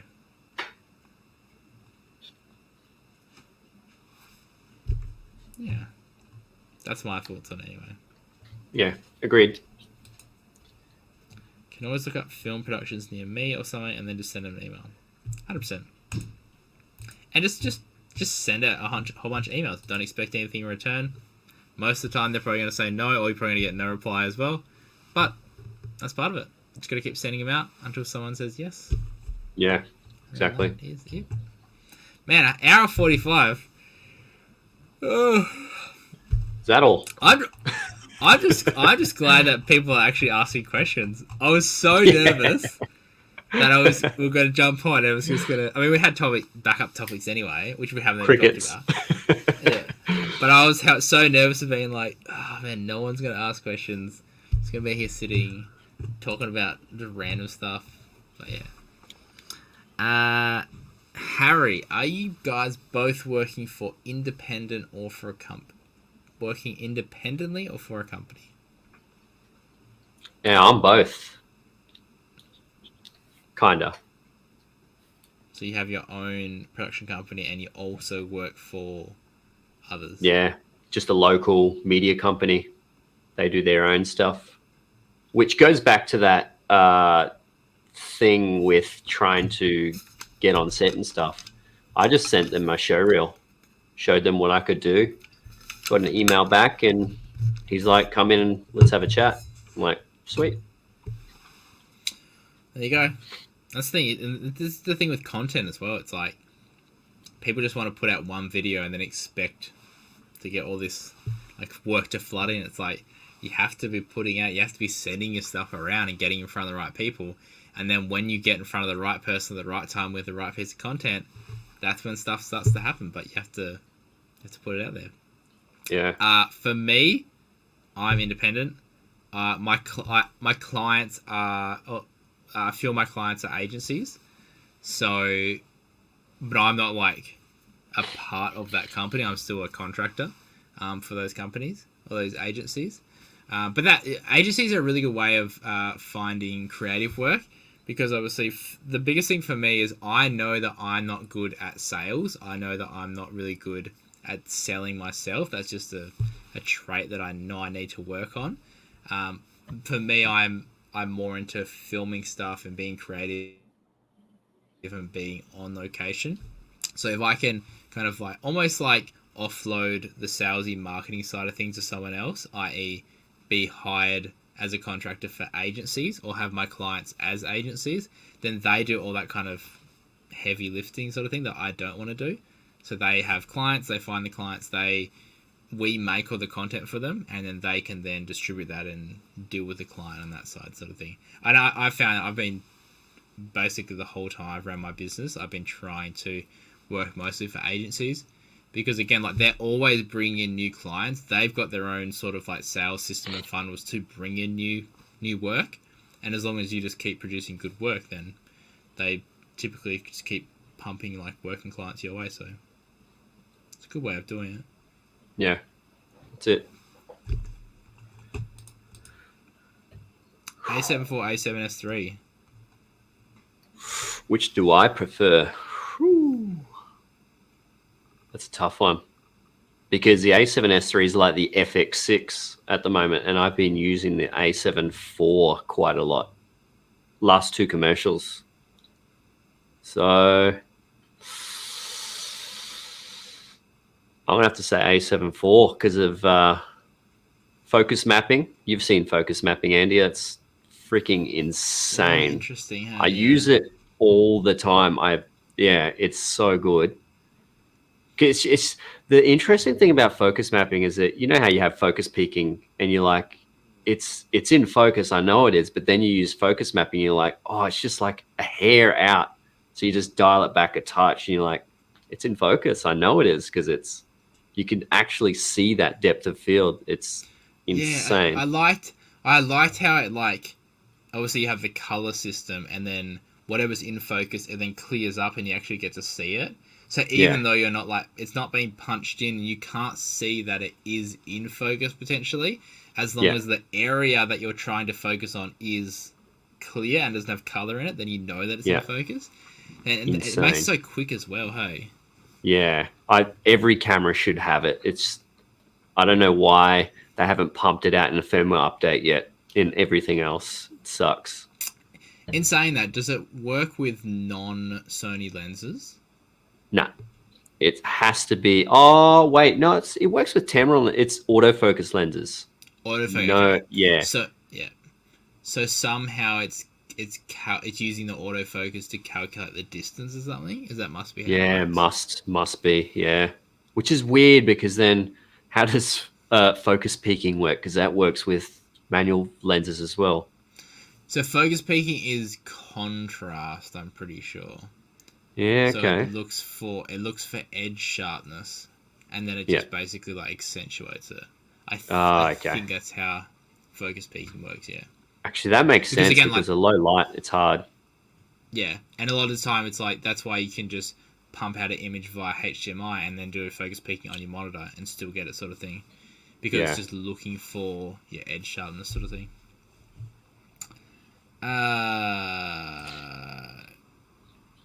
Going off to the gym soon. Thanks heaps. Keen to watch the next one. Thanks for tuning in, man. Thanks, Harry. Appreciate it.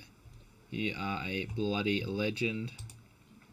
We got a couple more and then we'll wrap it up so I can watch the Canon announcement because I'm excited. How do you work out budgets and pricings? Do you base it off an hourly fee or just a different rate for every project? Might be different for both of us.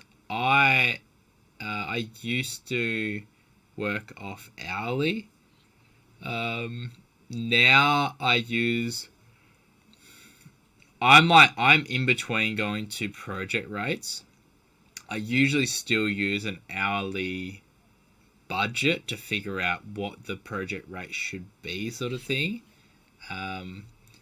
But typically, where I'd love to get to is a value-based system rather than a time system.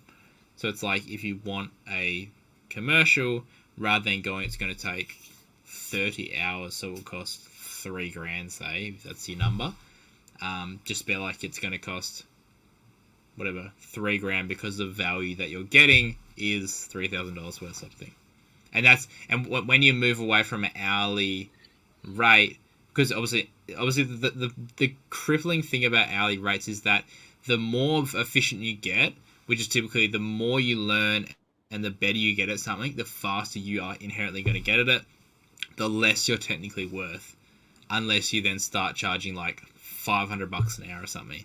But if you start going, hey, I'm $500 an hour, no one's going to want to hire you because they could hire someone for $25 an hour, sort of thing. So that's where it can start to get a little bit.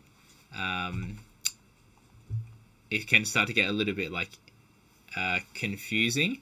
But I just basically figured out what my rate was when I was charging hourly, and then I just kind of go, okay, I think this is going to take me whatever 5 hours of filming. I think it's going to be 10 hours of editing.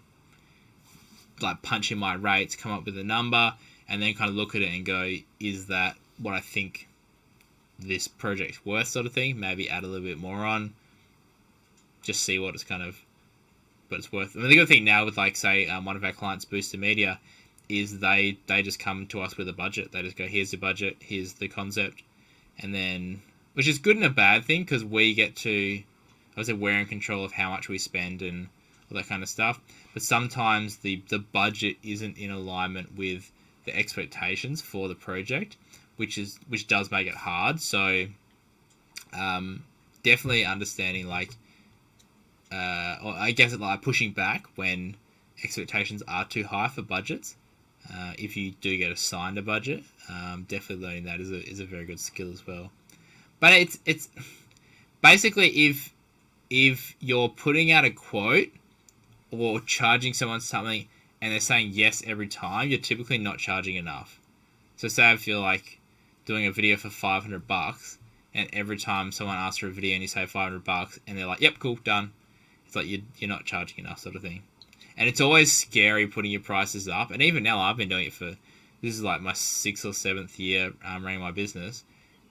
Like, I know I need to put my prices up, but every time you do it, it's like, but I potentially might lose clients and potentially might lose work and lose money and all that stuff. But it kind of is just a part of learning more, getting better at your craft, and going to the next level sort of thing. So, do you do hourly? How do you do it, Jason? Very similar. So it comes down to, depends on if it's that local production company, I do it hourly. So I'll do half day rate and full day rate. So I kind of pimp myself out as a videographer to them in a way. But with my own projects, yeah, I kind of do what you do. You kind of figure out how long it would take to make it, and then judge off that. It depends on the company as well. Like if you know they got some money, it's as stupid as it sounds, you do actually bring up your price more. But 100%. yeah, it's project to project. It varies for me. Hey, and it's interesting as well. Like, very interesting you said that. And if you think about, say like, I don't know, BHP, just for example, huge company, huge mining company. If they contacted you and they're like, hey, we need a TVC done, and you're like, cool, it'll cost $2,500, and they've got a $50,000 budget, they're not going to hire you because they've got $50,000 they need to spend. Whereas if another company said it's going to cost $50,000, they're going to be like, "Yep, cool, we'll go with you." yeah, You have to keep that in mind, because like a lot of these bigger companies, if they don't spend their budget, they lose it. So they're gonna want to spend the budget. So it's probably better to be slightly over their budget than be like ridiculously under, sort of thing. So yeah, interesting thing to keep in mind as well. But the main thing is, if you are quoting work or putting prices out there and they keep getting snapped up like instantly, like if there's no pushback or anything, then you're definitely not charging enough. So use that as like your deciding factor. I was curious how people got themselves into the industry. It's amazing how it is easier than ever now to put yourself out there without having to go to film school. 100%. You don't. YouTube is better than university. Way better than university. And it's free. There's a lot of university students I went to film school with, and they are worse than YouTubers. 100%. And there's just so much good content on the internet now. Like, you have no excuse if you... it's just so much good content. Yep. So good. And it's free. It's the best thing. That's the hit. Alright, last one, and then Canon announcement. Thoughts on FPV footage, overused or unique? You can go first. If you're talking about YouTube content overused, it's tough. I feel like it's still a niche, and I think DJI made it more commercial and overused. That's tough because I've only flown FPV once. Andrew, this is probably your field. I like the look of it, but it has a place. That's pretty much it. I'm trying to find this. Who's got a link to this Canon announcement? YouTube University. That's such a good one. You'd imagine Canon rumors, right? No, it should be a link, I'm guessing.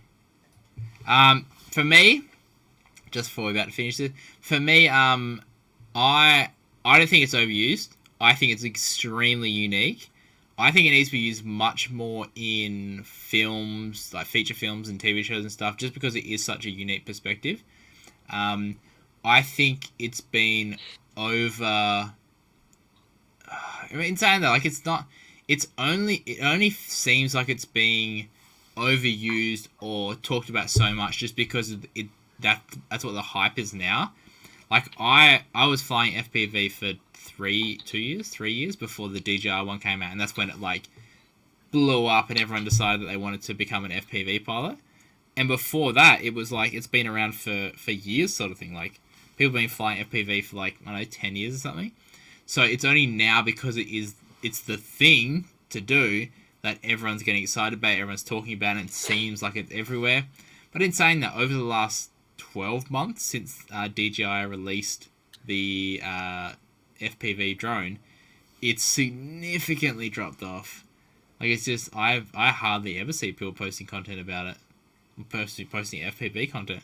I'd say it's because people got so excited about it and then realized how hard it actually is, and you actually need to have skill to fly FPV, and then they just kind of gave up and was like, this is too hard, it's costing too much. So yeah, that's my thoughts on it.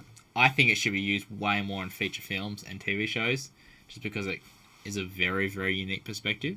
Seeing it in Red Notice, they used it so good, just like, and it flowed really good as well. Like, there's so many interesting ways that you can use it to enhance like the filmmaking experience. I guess people just need to figure out what the way of using it is, and how you can incorporate it, sort of thing. Yeah, I love FPV. I just don't do it much anymore. I don't do it at all anymore because my FPV drone is trash. I need to fix it, but I also don't want to spend money on it. YouTube University. You. Or you spend a bit of money on an outline course just to kind of get through all the bullshit sponsors and stuff like that sometimes. Oh, so yeah, if you don't want to deal with sponsors and stuff like that. Yeah, I think just find people that you really connect with on YouTube, and that you like the way they teach and the content that they teach, and then just go hardcore and learn everything you can. Because obviously, like, I know a lot of people complain, they're like, you know, you watch a 25-minute vlog to find a 2-minute review about a camera, but if you enjoy watching the person making it, you're not sifting through to try to find that. You're just enjoying watching the video, sort of thing. So if you're just wanting hardcore information, find the people that just go hardcore information. That's my take on it. Oh, there it is. Canon Australia. Damn. Big beast. Is it R5C? Yeah. Oh, and new mic. Whoa. So they've put a fan in it. So the it's just ultimate hybrid camera has... Oh, that is... Oh, it's very interesting. It looks like... Oh, he's just posted a video. It looks like the C70. Yeah, it does. Just a shorter version. EOS C. So they're actually classifying it as a cinema camera. How do you feel being a C70 user? Interesting. Internal 8K 60p when powered by an external power source. Cinema raw, light, high. I'm guessing that's why they're adding the firmware to the C70, so the C70 doesn't become irrelevant now. It's got time code in and out as well, which is very interesting. Newly developed heat dissipating design with a built-in cooling fan system that keeps internal temperatures from rising, along with airflow separate from the main board. So it's basically just a mini C70. Yeah, which is pretty cool. much. The main thing about now with having a fan in it is that it's not water sealed. I'm assuming. I don't think it can be. Yeah, unless they have some sort of sealing in there. It's interesting they've added time code as well, because the C70 doesn't have time code. Oh, at all? Oh, no, sorry. C70 has time code, doesn't have SDI out. Ignore me.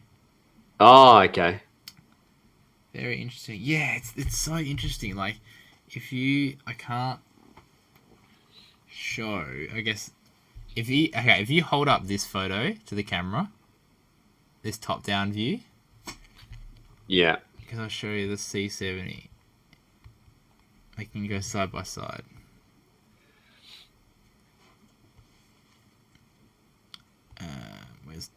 Yeah, there we go. So C70, look at that. Oh yeah, that's close, eh? They've basically taken the design of the C70 and just implemented it into the R5C. Very Plus interesting. an EVF. Yeah. Oh yeah, it does have an EVF. I didn't even notice that. Well, I guess because it still is a photo video camera, then Yeah, very interesting. Yeah. We'll have to watch some reviews on it. Yep, Peter Wickens' video will be coming out right about now. What an R5C. I wonder how much they are. Canon R5C price. Release dates, price, rumors. Just give me the price. Doesn't have IBIS. Doesn't. I don't think so. Information that they gave you is that the sensor is locked off in case you're using cine lenses, and I don't fully understand why. Yeah, no Anyway, IBIS. Okay, we're getting way distracted now. I gotta watch some R5C content. I'm sure you guys want to watch it as well.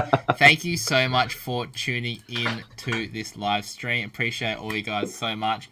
Again, gonna try to do this. I'm gonna get rid of that because it's seeing my trash studio. I'm gonna try to do this every single Wednesday night. Tonight's Wednesday. Yeah. Keep an eye if you are not following myself or Jason on Instagram. Check us out. That is where I'll be posting the topic for the live stream and also links as well. So yeah, come say hi. That's Come. R5C is cheap. 4,500. Holy shit. 6.2. That's what it's more than an R5 is. How much is an R5? Can an R5? 3.9, 3.8. 5.3. So it's about $1,150 more. Much cheaper than a C70, but so. Interesting. All right, we better say goodbye. Whoops, sidetracked. Cool. Roger, thank you. Appreciate it. Thanks, Roger. Bailey, thank you. Thanks, Bailey. Tristan, thank you. Thanks, Tris. Have a great day. Have a great night. Have a good sleep. Thank you guys for tuning in. We'll be back. I'll be back next week. Let's see if Jason comes back. See if I invite him back to my live stream or not. Otherwise, yeah. Thank you guys for tuning in. Appreciate all the support. And we'll see you in the next one. Have fun. Let's get it.